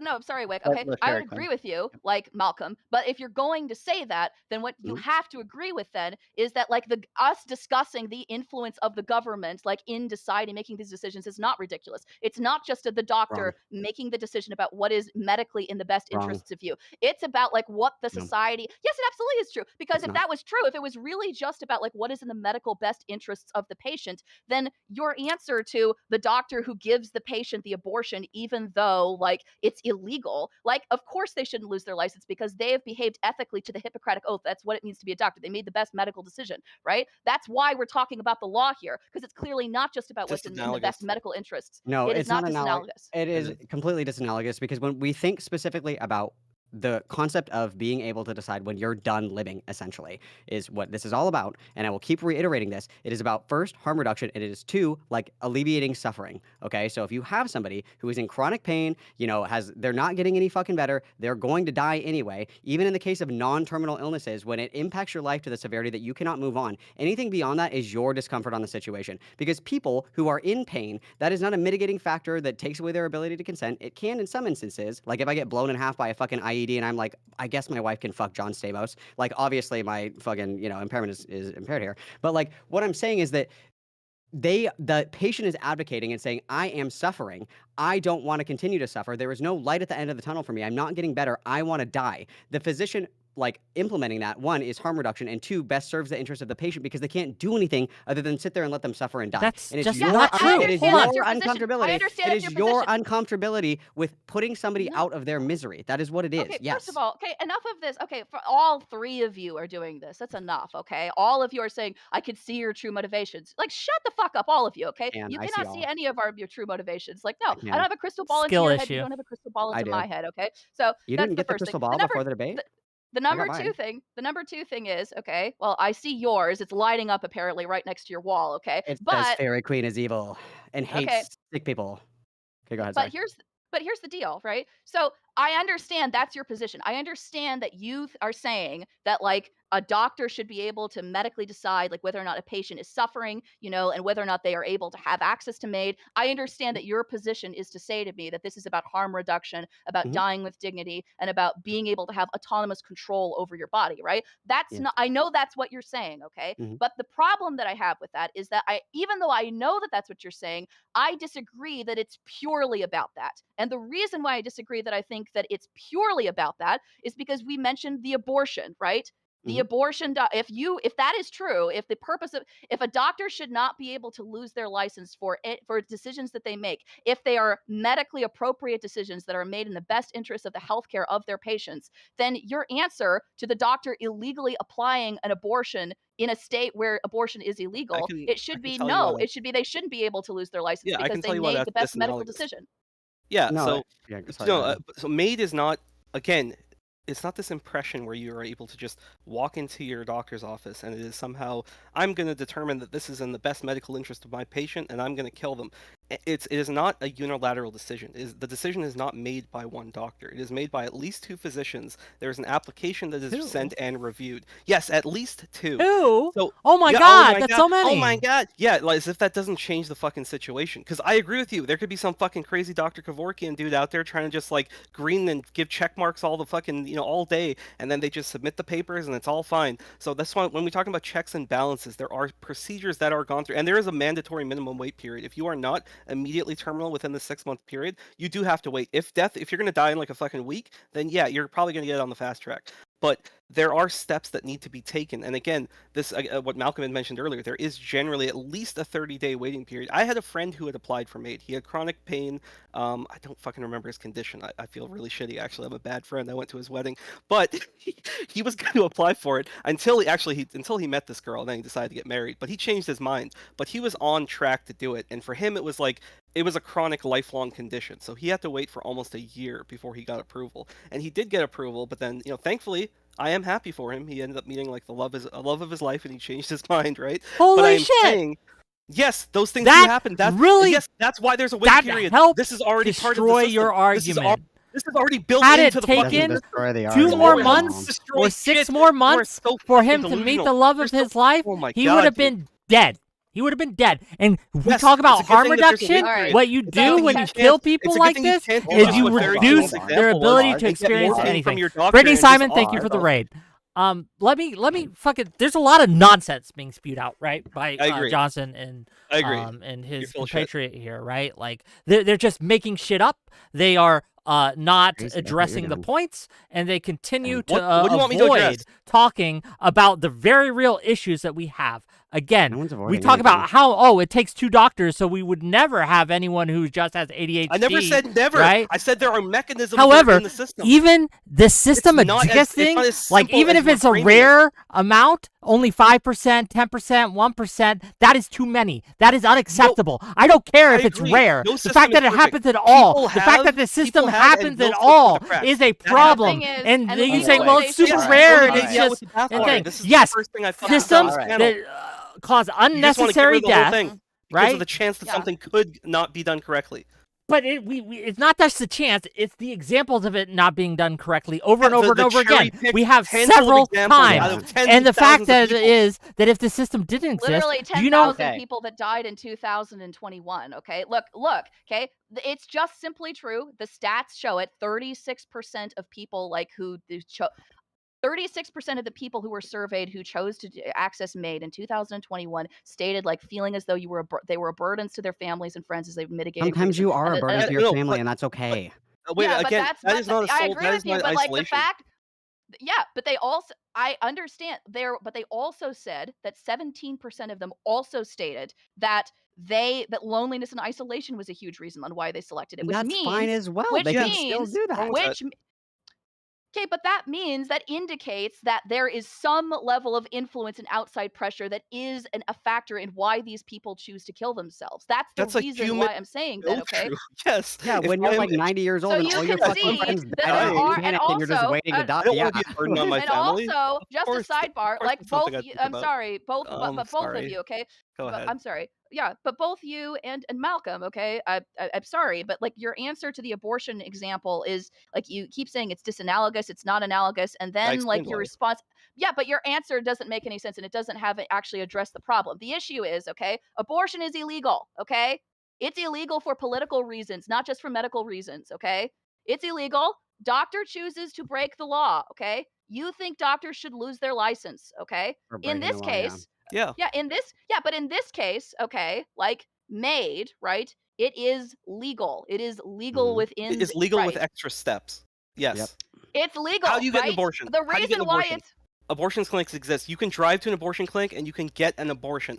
That is the process for getting an abortion. I don't That care is how the long medical- it takes for No, but I'm to saying have a this is why doctor it's kill you. disanalogous. I don't think This they is should be why able to kill you. I'm knocking my head against They're the not fucking killing wall. you. I'm They're That's why I'm giving saying you it's not the medication same you take on process. your and own. what I'm saying is that you both are denying the political legal aspect of this by saying this is purely a medical decision. It's obviously not. Obviously, this is a political issue because we are arguing about this. This isn't just a decision that a group of experts, a group of doctors can purely make. This is not something that is merely confined to like what the professionals say. Obviously not, because if that was true, then your answer to the abortion example would be no. It's not just about what the professionals want. It's about what behavior we as a society and what values we hold and what we're willing to enforce and what we're not willing to enforce, regardless of whether it's good or Here's the bad for thing. the patient. Here's That's the thing. point. Here's the thing about suicide, gang. People say, "Oh, it's a victimless crime." No, if you kill yourselves, it has ripples effects. You are doing legitimate harm to those around you. You are. Yeah, It is an and act of your loved aggression ones on finding those your around you. fucking It is body is hurting doing your real family. harm. It is Yes. hurting your friends. It is hurting agree. those No one people who disagrees. are around you. No one It disagrees. absolutely happens, right? No one And disagrees. this MAiDs, right? This is enabling, promoting, and acting as if it's a good thing that this happens, right? It keeps so we, boxing. I know. I'm Do not you think, shadowboxing. You like- have said on no, this I panel said that you were question. okay Keep I have a with people question. killing themselves I have a for question. any Boxing. reason whatsoever. I have a really important question for Wick. Do you think that it is more traumatic for, let's say, a young person to find their parent dead from a self-inflicted gunshot wound, Or do you think it's more traumatic for a young person to have their family member say, you know, dad's in a lot of pain. Dad's been in a lot of pain for a long time. We're going to hang out with everybody and have a powwow, and you get to see grandma and all your aunts and uncles, and then dad's going to go to sleep and he's not going to be in pain anymore. What do you think is more traumatic here? You keep talking about the trauma and the Sure. victimless aspect. Well, I can Which one answer is this. worse? I think it's worse to celebrate it and act as if this is a totally normal thing that he should be able to Can you do. answer my What question it instead of does, dancing around it? what it does is it incentivizes, Oh, we're it not gonna get an promotes answer. this culture of death. This culture Why of can't you like, answer well, my it's okay question? to die. I'm answering Why your can't- question, You're and not. that Which creates one's trauma. worse? Which one's more traumatic? That one. I'm answering your Which question. one? That one. Which one is more? Because it What? celebrates it. It How does it celebrate it? What do you think a What do funeral you is? guys just talked Celebrate about it. having a Let him party. cook. Keep going. You just fucking talked about having a party. Are you? Why I are you didn't trying to say a gaslight me party. like What this? the fuck are you? Wait, what no, are no, you can fucking I- talking okay, about? when you say- Stop. You for have a 1 little second, Decibel. powwow. You called No, it a powwow Hold where you on, got hold on. together with Let all your Malcolm talk. family. Everybody Right? pause. Stop. Listen for 1 second. Like, turn on your fucking brain. Like, what are you doing right now? If you have somebody who is at the point where they are choosing to die, they can either take a pill and go to sleep, and we have like a natural kind of we just pass and move on, or we have somebody who violently kills themselves in the family home for somebody to come and find. Which of these is going to be more traumatic? Obviously, the latter. Finding your dad dead with a shotgun in his fucking mouth But is there are worse. extra And steps probably that you if I aren't can finish listening my to. statement, I am going to finish my Oh statement. my God, I'm hurry up. gonna finish my statement.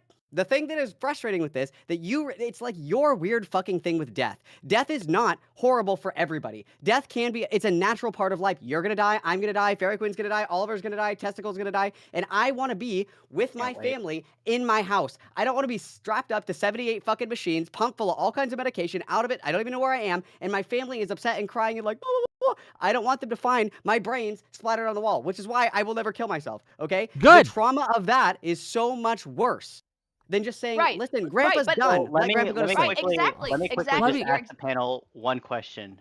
If you're going to find a loved one deceased, would you rather have a notice or would you rather walk in on it? Everybody give their answers. Have And a then notice? Fairy Reason Wick Queen, won't you engage can with take this Like because there's a he sock knows on the it shoots his doorknob? fucking thing in the, yeah.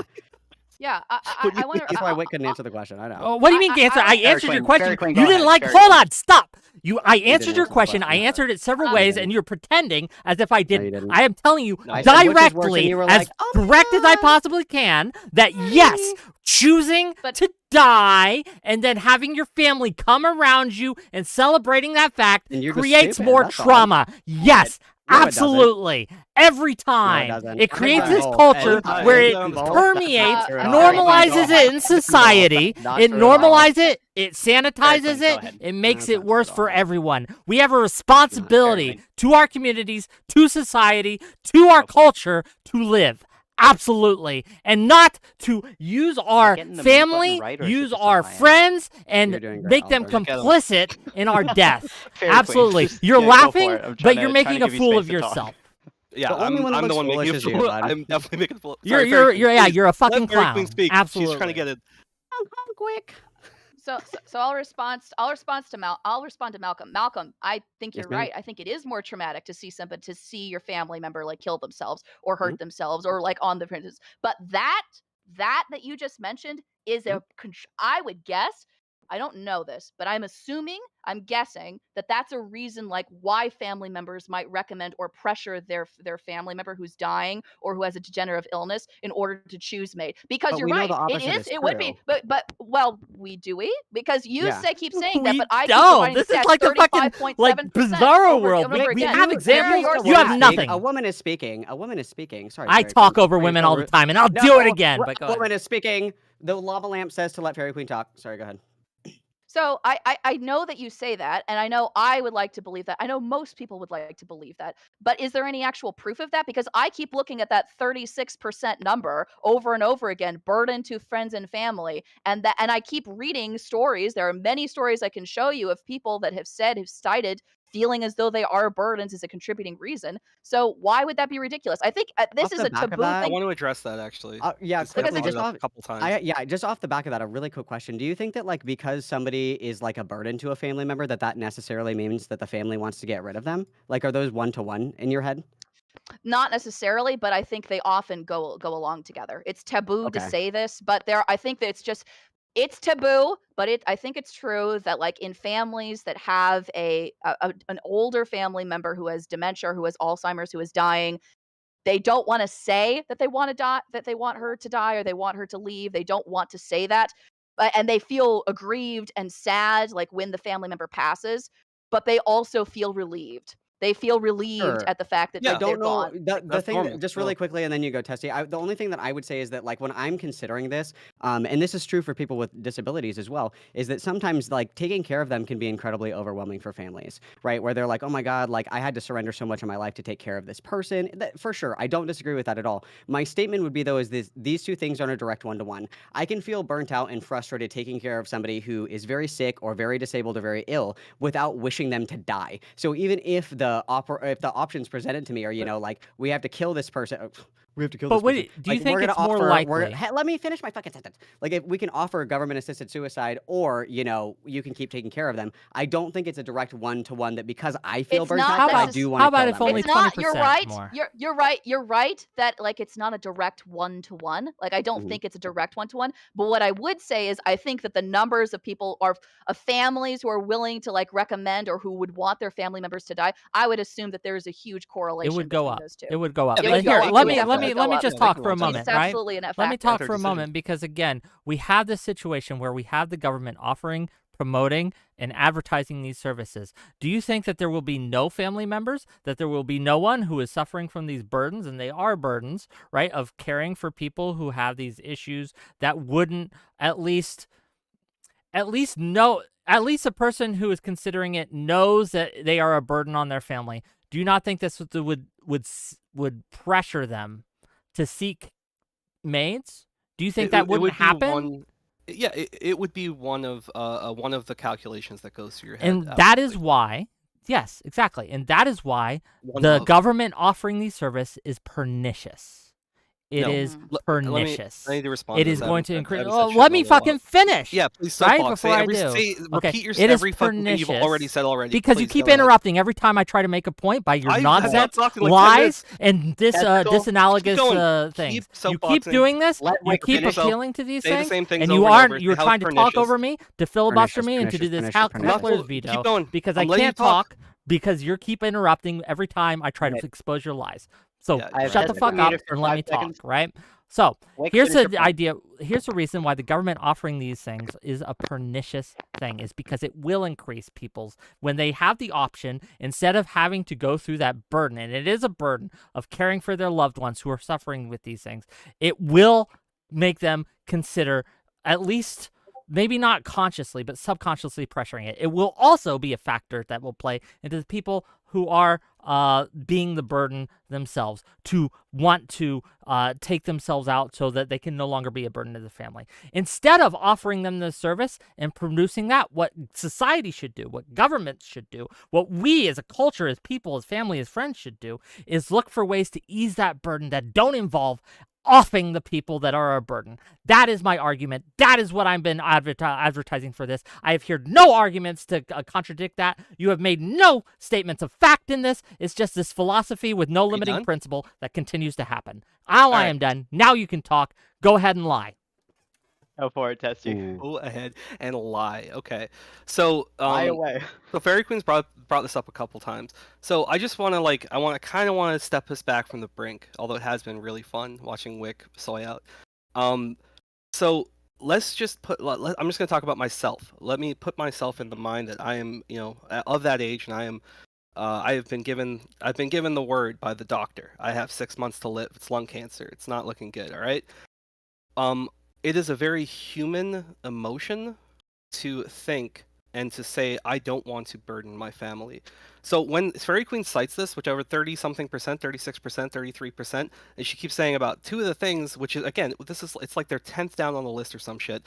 Isolation or loneliness and perceived burden on family, friends, or caregivers. That is a very human thing to go through.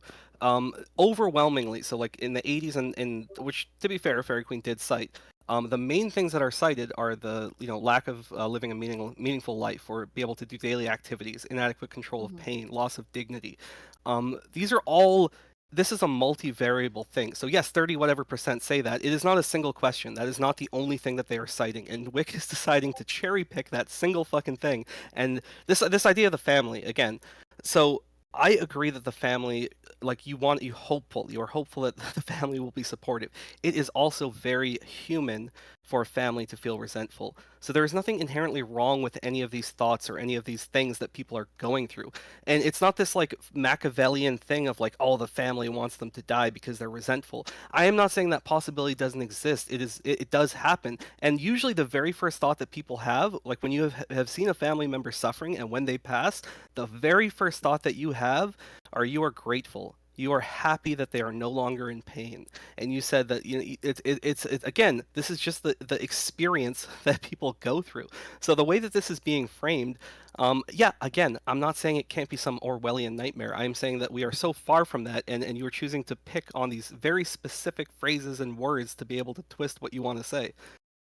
Thank you. Thank you for my time. Or your time. If I and may my time as respond well. just briefly, right? This idea that we're only choosing the cases where it goes wrong, absolutely. Absolutely we are. That's not cherry picking. That's highlighting these real problems. And I don't care if it's only a small minority of people and that the majority of times it goes well and goes right.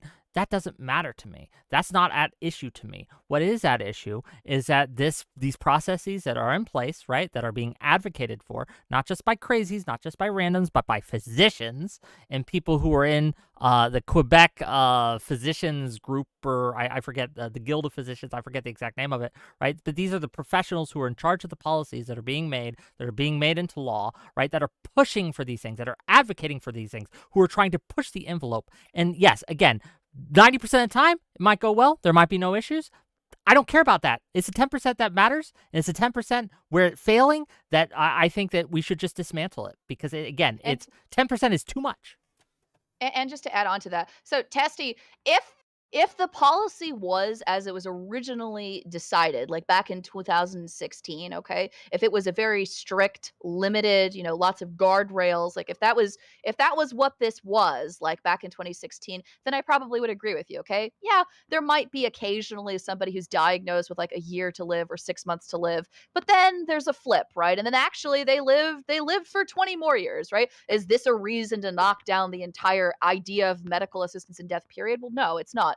The issue that I'm having is that, like, one, right, the expansion of the policy. The policy is not just that, and it's not just staying that. It's the progression of this policy very much seems to be it began with only terminally ill patients. Then it moved on to patients with degenerative illnesses. And now, thankfully, it's been backtracked to 2027, but recently this past March it was set to include people with mental illnesses, and not just people with mental illnesses, but people with mental illnesses as their sole condition, as the sole reason why they could apply and why they could qualify for MAiD. And so I agree. So if it looks like we're cherry picking things, it's only because as the policy expands and more people are allowed to have access to this, like the more bad cases that we are going to have. The issue is not as the actual, it is the number of people. I think it's demonstrative of how horrific this policy can be, but the issue is, what does the actual letter of the policy says? And if it says that if you can have a sole medical mental illness or disorder as a reason to do it,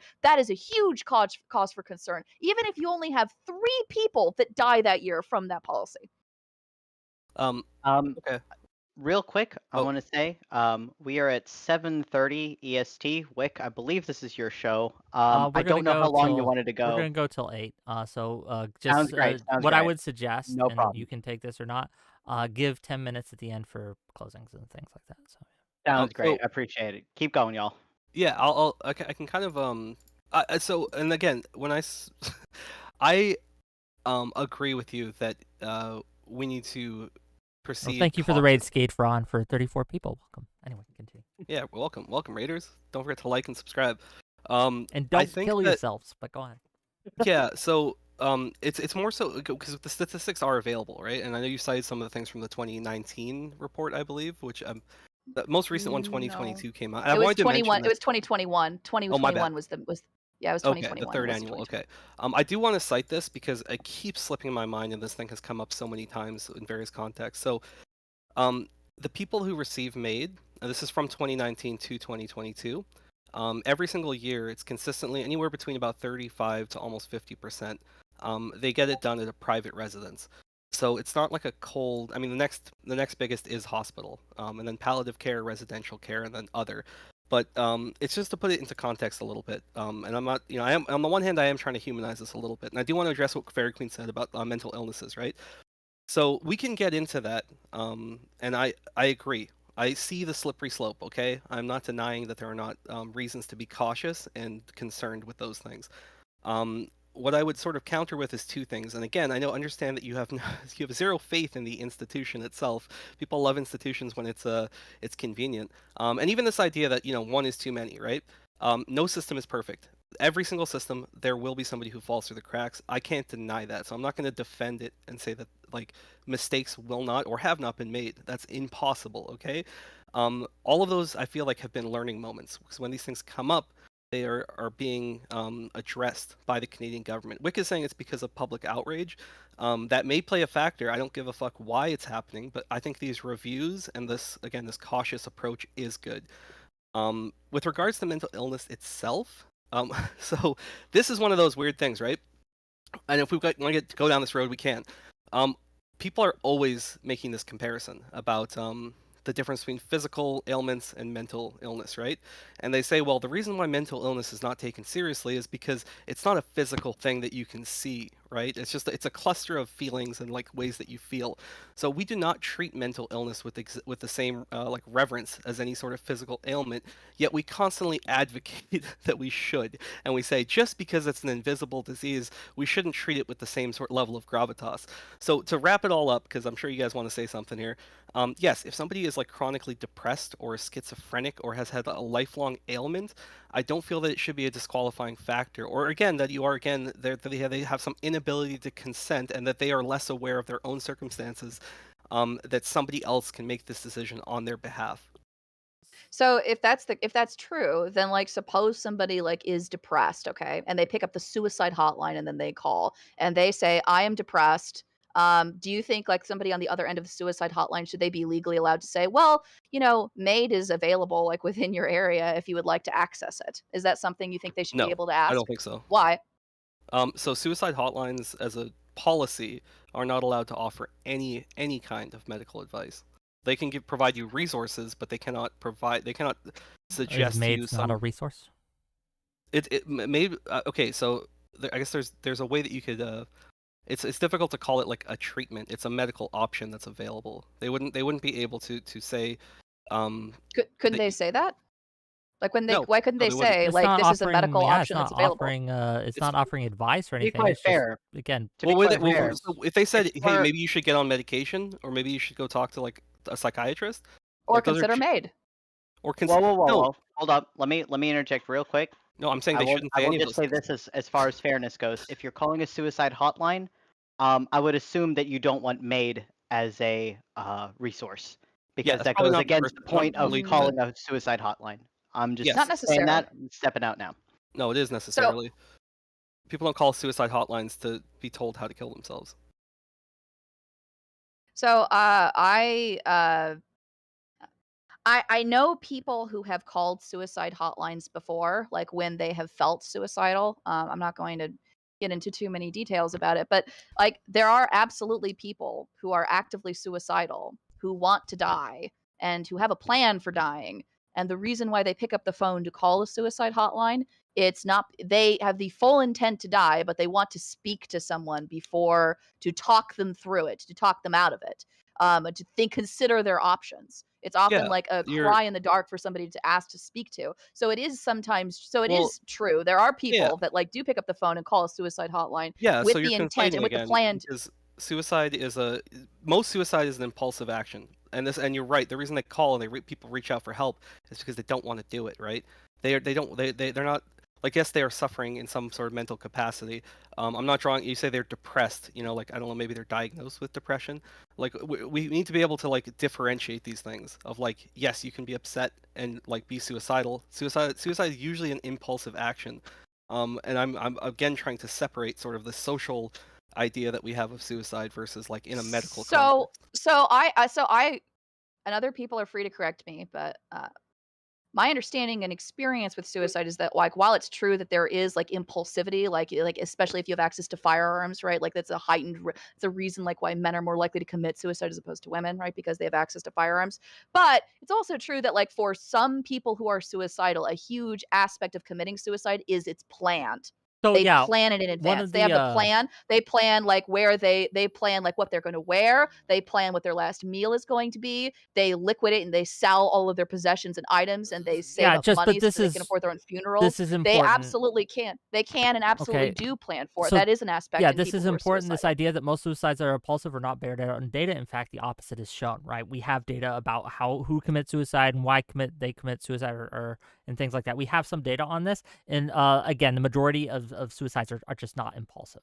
There are some, absolutely, but this is just one of those things where it's just not true, right? So I know you Yeah. have some ideas and some misconceptions and some myths that you believe about suicide, but again, the data doesn't bear it out. And So I what want to I'm talk a trying to little bit separate, about, that's if I may, I want to talk a little bit about the Fuck you. mental illness aspect, right, which was originally brought up. So the mental illness aspect of should someone with schizophrenia or lifelong depression or these things be able to access these services, I would say no. And one of the reasons, there are many, but one of the reasons that we don't let these people make these types of decisions or caregivers make those decisions for them, right, is because there are too many incentives that will lead to death. What we should be doing, what we should be putting our resources to, our time to, is to helping alleviate the symptoms and curing it if possible. When we pipeline, and that's what MAiDs is. It's a pipeline. It's not an instant pipeline. But when we pipeline and fast track, or not fast track, and put these people on a track that will lead to their eventual death on purpose, I think that's a bad idea. I think it's, again, we have too many incentives that will encourage the government and those surrounded and paid by the government to suggest these courses and not. So, again, I'm done. Go ahead.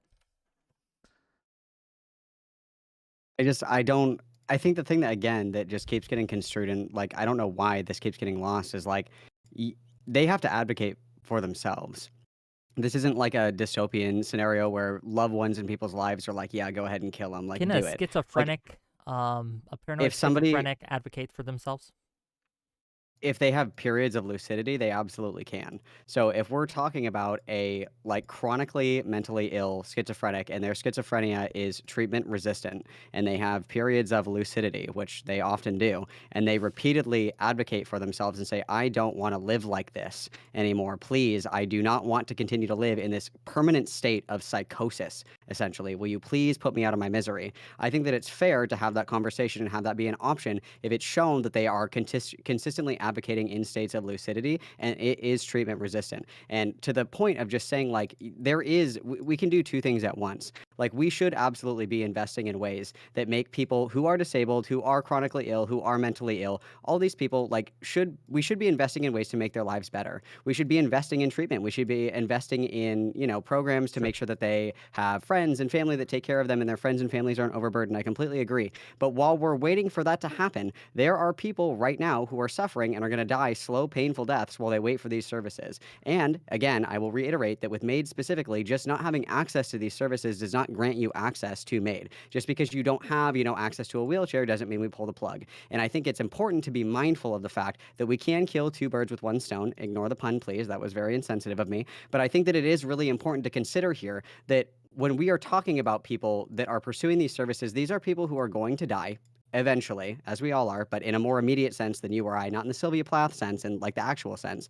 And that these people, we can mitigate their harm. Where if you have somebody who has like late stage Huntington disease, and maybe they do have 10 years left in their life, but their life right now is unlivable and so painful and uncomfortable for them, and they just don't want to do it anymore, it is fair for them to be able to advocate for it. And it is fair for providers to say that this is something that we can do for you if this is the path that you choose to take. And this is all stuff that they kind of have to do through a process where it's not like you go in that day and, it's like when your dog's sick and you take him to the vet and they put him down in the same appointment. It's not like that at all, right? And so it's important to be mindful that the harm reduction aspect of this, you guys kind of chuckled when I said this earlier, and I don't mean this in like a soy way, but the harm reduction of this is so important because death is violent, death is painful, death is scary. And the reality is that when you reach a certain point in your life where you don't want to do this shit anymore, especially due to an outside circumstance like a disease or a chronic illness, you know where your limit is. And it's fair for you to say, I would like to do this on my own terms. And it's fair for me to want to do it in a non-violent, in a non-traumatizing way. So my family knows that like this is what I wanted to do. They know that I'm comfortable. They know I'm okay, but I just can't do this anymore.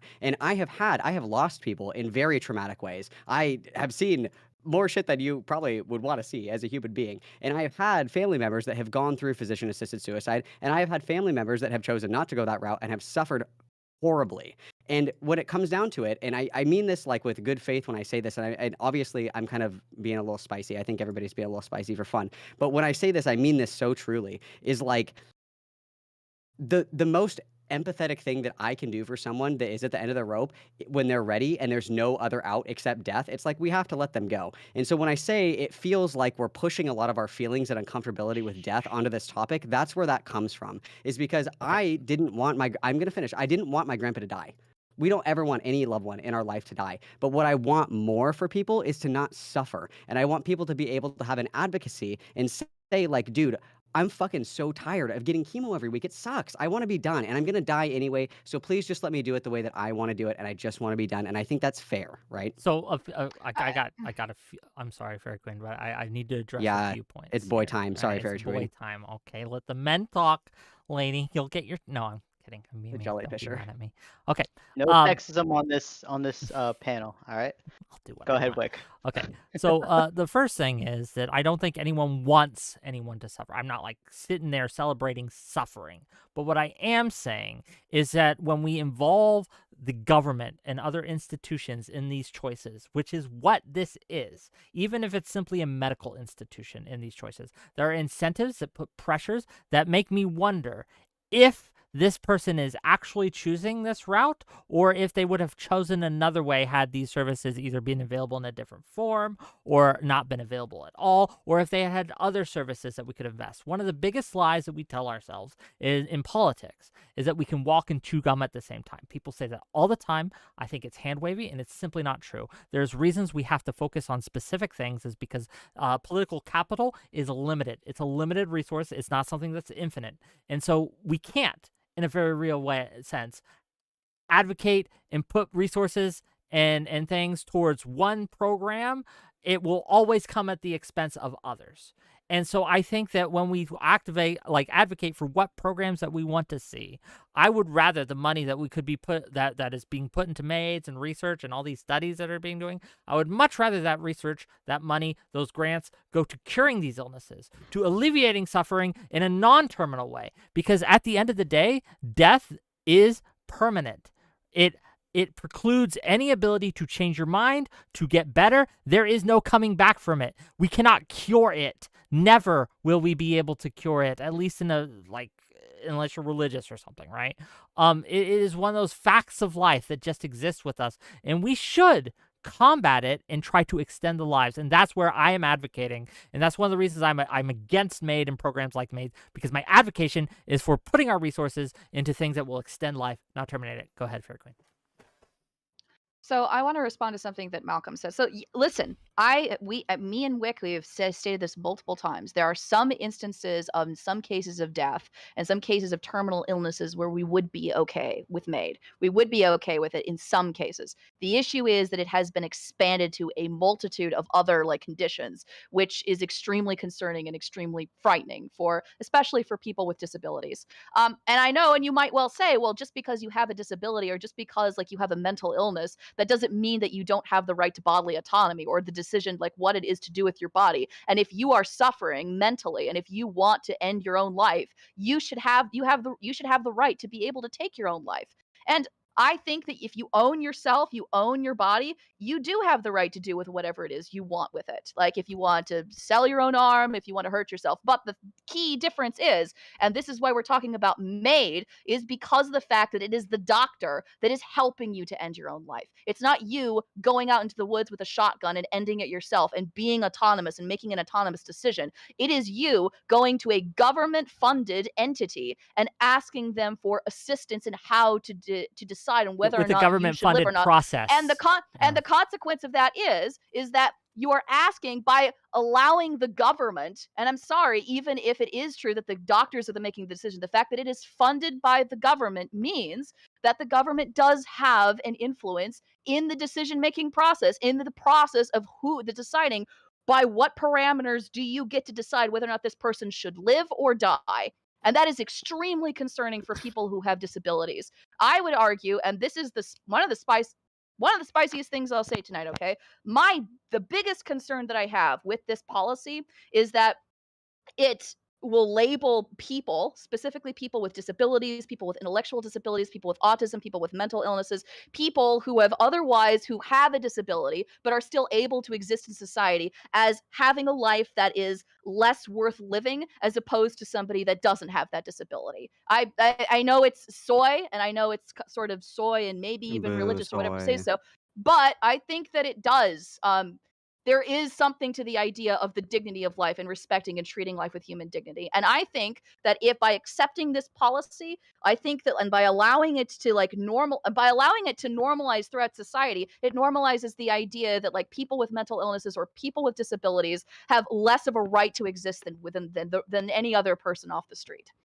I would So agree with you if we were strictly operating on the principle that they weren't making these decisions for themselves. And I think that the hair splitting is going to be on how much we think outside influences are kind of either pushing the envelope in one direction or the other. But I will ask, you keep saying like this is a government funded program, and that's what is kind of scary about it. If it was privately funded, would you not have an issue with it then? No, there's still incentives with private corporations, especially under capitalism, soy, right? That monetize these processes and things. The incentive structures exist Yeah, so in all there's institutions, private or public. so I don't know why you keep saying then that like you would be okay with it only in certain circumstances, where in every circumstance there's going to be this kind of Sure. envelope pusher on the I other get end. it, So, because like, there are some extremes and circumstances which they don't take away my concerns, but they override my concerns, right? That there is a pressing thing that is happening that says, while there's still concerns are still there, I'm like, even in the case where these concerns still exist, that okay, under these conditions, fair enough. Not the choice I'd make, but I understand. I can't morally prevent someone or try to prevent someone from doing that. And I do think the government should have some kind of something in place to give access to people who need it, right? Like, but the conversation, right, has been about who needs it. Who needs it? And I think Fairy Queen makes a very good point, because doctors and physicians and all these people who are making these policies are not free from bigotry. They're not free from ableism. quick, They're not free from this idea, right, that people Yeah, with can I Down syndrome, jump right, Real quick. with Down syndrome and things are somehow lesser and things like that. We know that this is true. We know that the people who have these things wait, time get out. less Moderator. treatment. Assert yourself. I'm sorry, I have to mute some people. We are at 10 minutes. I would suggest we start with closing oh, statements. Testicle Sorry. hasn't talked in like 10 minutes. I can. Well, that's well, good, because we're going to yeah, start with fuck it. Testicle. Testicle, go ahead and give your closing statement. Oh, Sure, he's gonna and apply I'll- for MAiD, and it's gonna be your Well, fault. I'll roll in what I was gonna say really quickly into my closing statement. So, yeah, so this idea of like coercion, of like this incentive structure, all these things, like it's a really good thing that it's not up to the doctors, because when we talk about these personal autonomy things, like if we are somehow coercing people, ultimately at the end of the day they have the final say. That's the whole point, is it's supposed to be what they want, right? So I think Malcolm like elucidated beautifully, especially towards the end there, like the overall picture of this. But just to kind of sum things up, I do think that we should be like, there needs to be checks and balances. We should be like cautious and like keep an eye on these types of things. But the Fairy Queen said something at the very end there, which was crazy to me, which is this idea like, oh yes, we do have the right for bodily autonomy, but the issue is like the government involvement. It's different than walking out in the or into the woods with a shotgun. So it's like, oh, okay, so like if people want to kill themselves, then it's okay to do it. You do have the bodily autonomy and the bodily right to do so. But it's, because it is on your own terms. But it's like, no, we can't get the government involved, because then there's some element of coercion. This is a really shitty closing statement, by the way, but just to sum everything up, I think that people do have a right to choose. People know what's best for themselves. Not always, However, you are the best advocate for yourself, and it is some crazy, insane level of hubris to think that you can make these decisions for other people. And the way that things are being framed of like, well, in these certain situations, and it's 2 months to live or it's 6 months to live. Or Wick says he doesn't want people to suffer, but everything he's done through this entire panel has been his arbitrary level of like, okay, I think you're suffering enough now, so like now we can let you go under these extreme set of circumstances that I deem necessary or I deem okay. So the whole thing falls into like absurdity. I think you should have the autonomy to do to make these decisions for yourself. All right. Wick, go ahead. Sure. So I just want to make clear, right? This idea of the right to die. We talk about rights all the time, but I would like to talk in my closing statement about responsibility. What responsibilities do we have, right? To society, to those around us, to ourselves, right? In some cases. Do we have the responsibility to care for those around us, to make sure that we are doing what is in their best interest? I think we do. I don't think that's sorry to say. I think we have a responsibility to our communities. But beyond that, we have data. We have evidence. We have statistics that show that most people who commit suicide regret it. We have info that most people who go for suicide are not impulsive.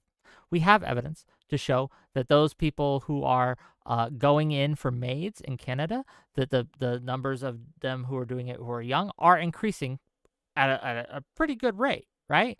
We have these red flags that are coming up again and again and again. We know that there are people in the government, in the medical field, in Canada who are pushing to extend the envelope even further, not just with mental illness, but advocating for things like newborns to have access to MAiDs and things like that. And yes, they're being shot down now, but I worry about the future. The slope is slippery, and it's not fear-mongering to point out very real fears that people who are watching this situation unfold have because of very real experiences. It's not crazy. He who has lost fear has lost a friend. Gang, All right. my friends, don't kill yourselves. Okay, go ahead. Go ahead, Malcolm. Yeah, I think I'm just going to kind of re-emphasize what I had mentioned before. I think that the testicle is right in bringing up the idea that this is like a in I'm gonna trigger everybody. This is a very like feels of a real argument where like I feel like this could be misused. I feel like this could be a slippery slope. I feel like this means that we're gonna like euthanize every single disabled person. And while I think that there is some semblance of truth where in the past, that these kinds of things have been used inappropriately. I think that when we lose faith in our institutions to do what they need to do in order to best facilitate what's best for doctors and their patients, we kind of lose the plot.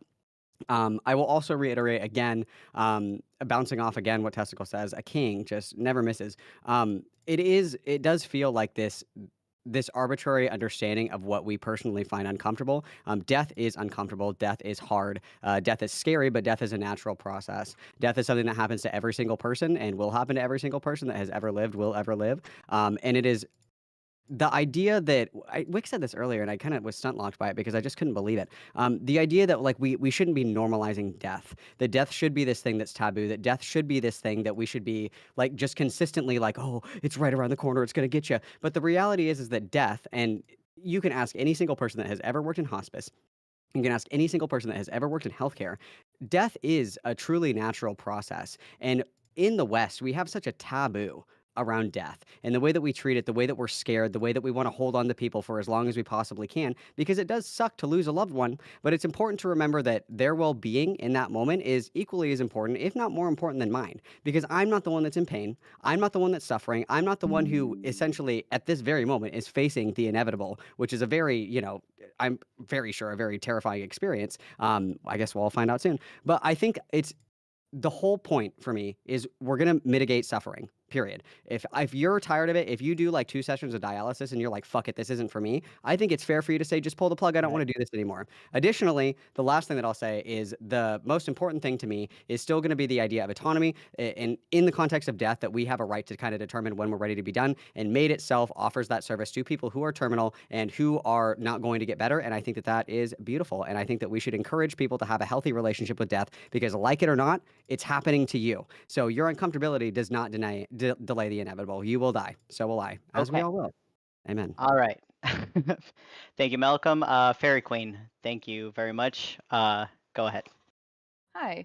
So I would like to reiterate a couple of points. The first one, I want to respond to something that Testy said, like in his closing, which is that it's about government coercion. It's not about government coercion, although I think that, like, and I've mentioned a few cases of federal employees who did offer MAiD to veterans with PTSD, and we do have cases of, and we have the cases of the Paralympic athlete who said that she was offered MAiD, like when she asked for the veterans, when she asked the VA to install a wheelchair ramp.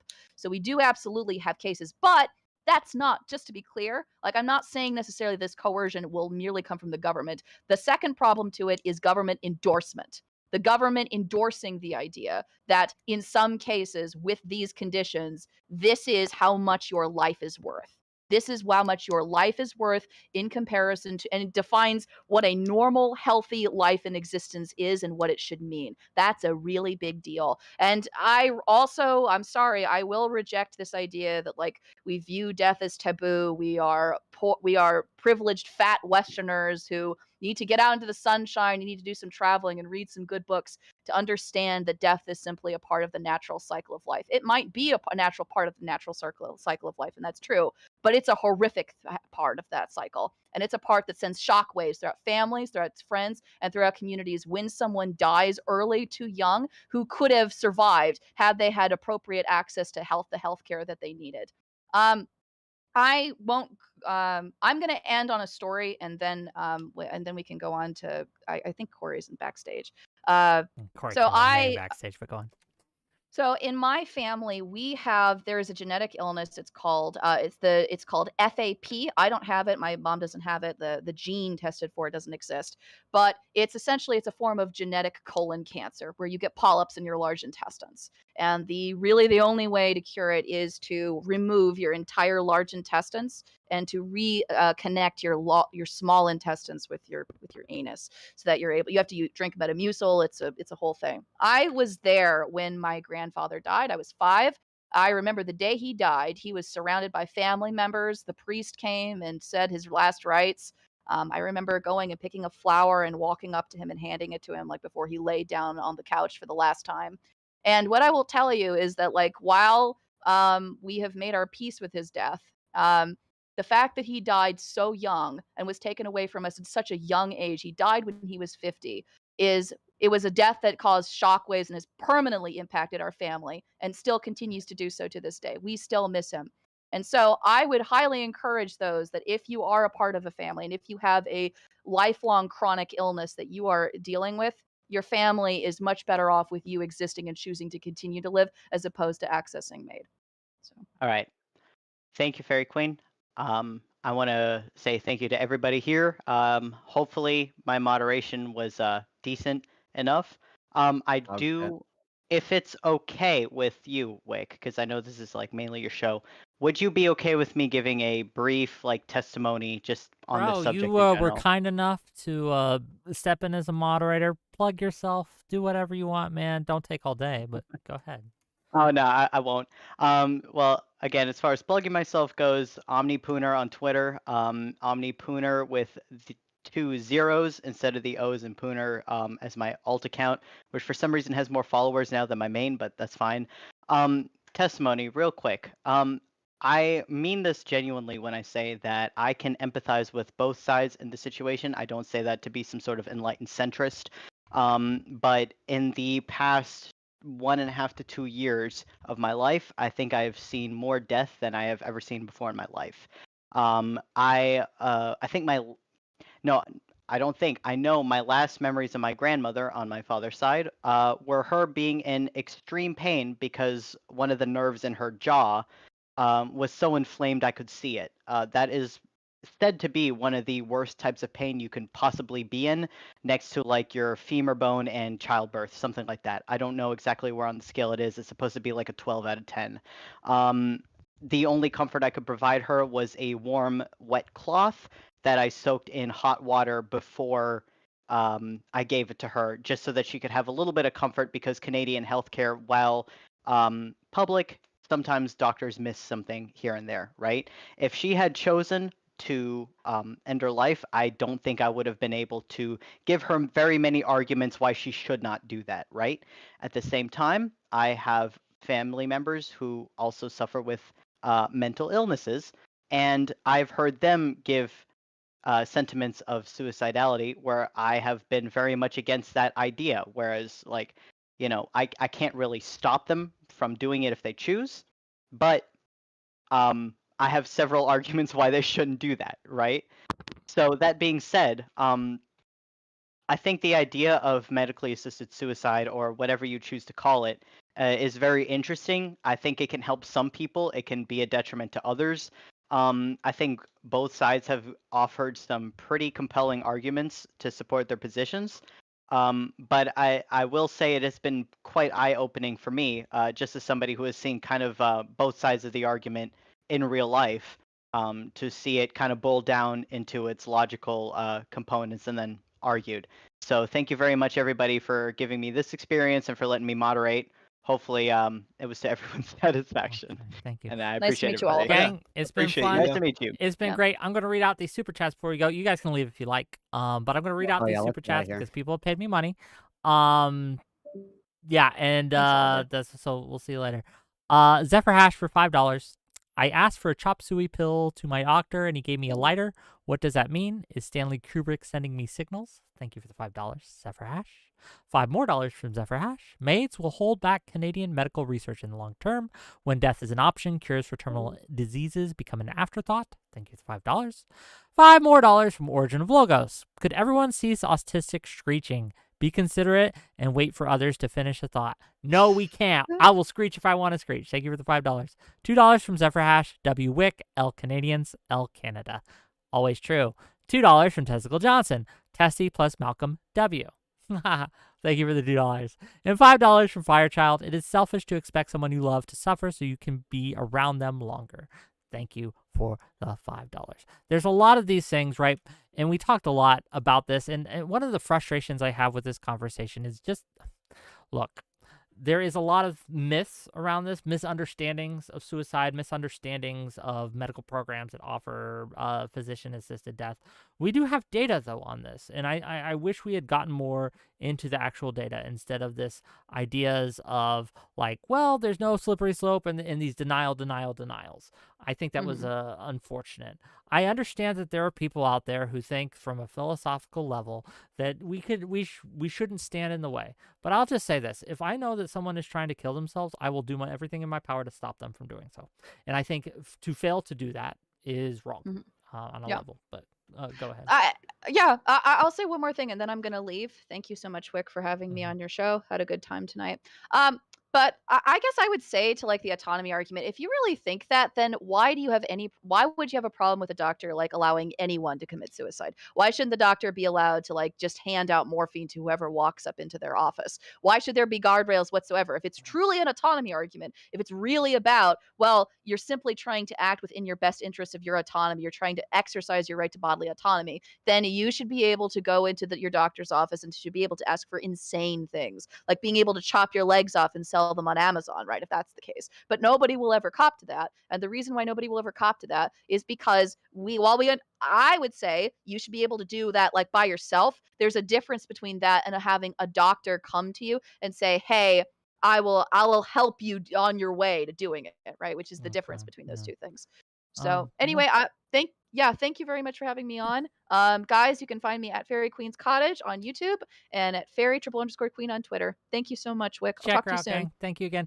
Gang, we got some great shows coming up next week. It's going to be fun. We got some great things to talk about. I see you about the Title IX changes. Gang, have you read these changes? These changes are kind of horrific. The Title IX?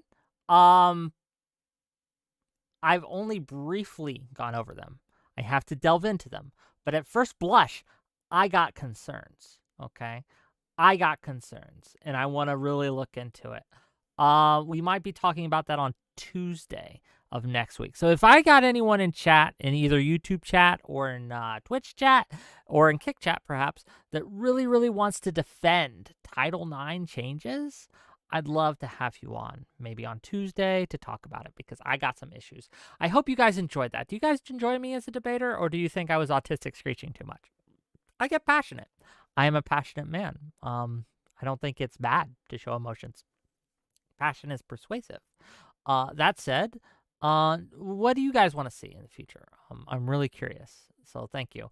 We're gonna raid out, and we're gonna raid into FTM Mongoose, into Malcolm.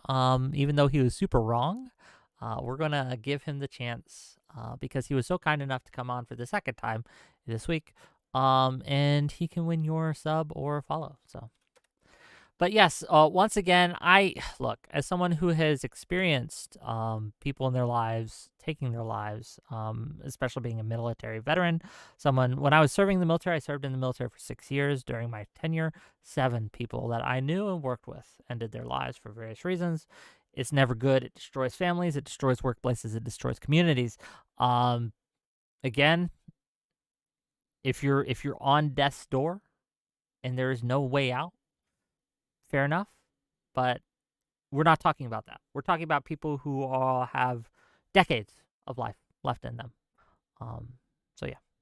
And what branch? USAF, the U.S. Air Force. Fly, fight, win. Okay, see you guys later. Monday. Bye.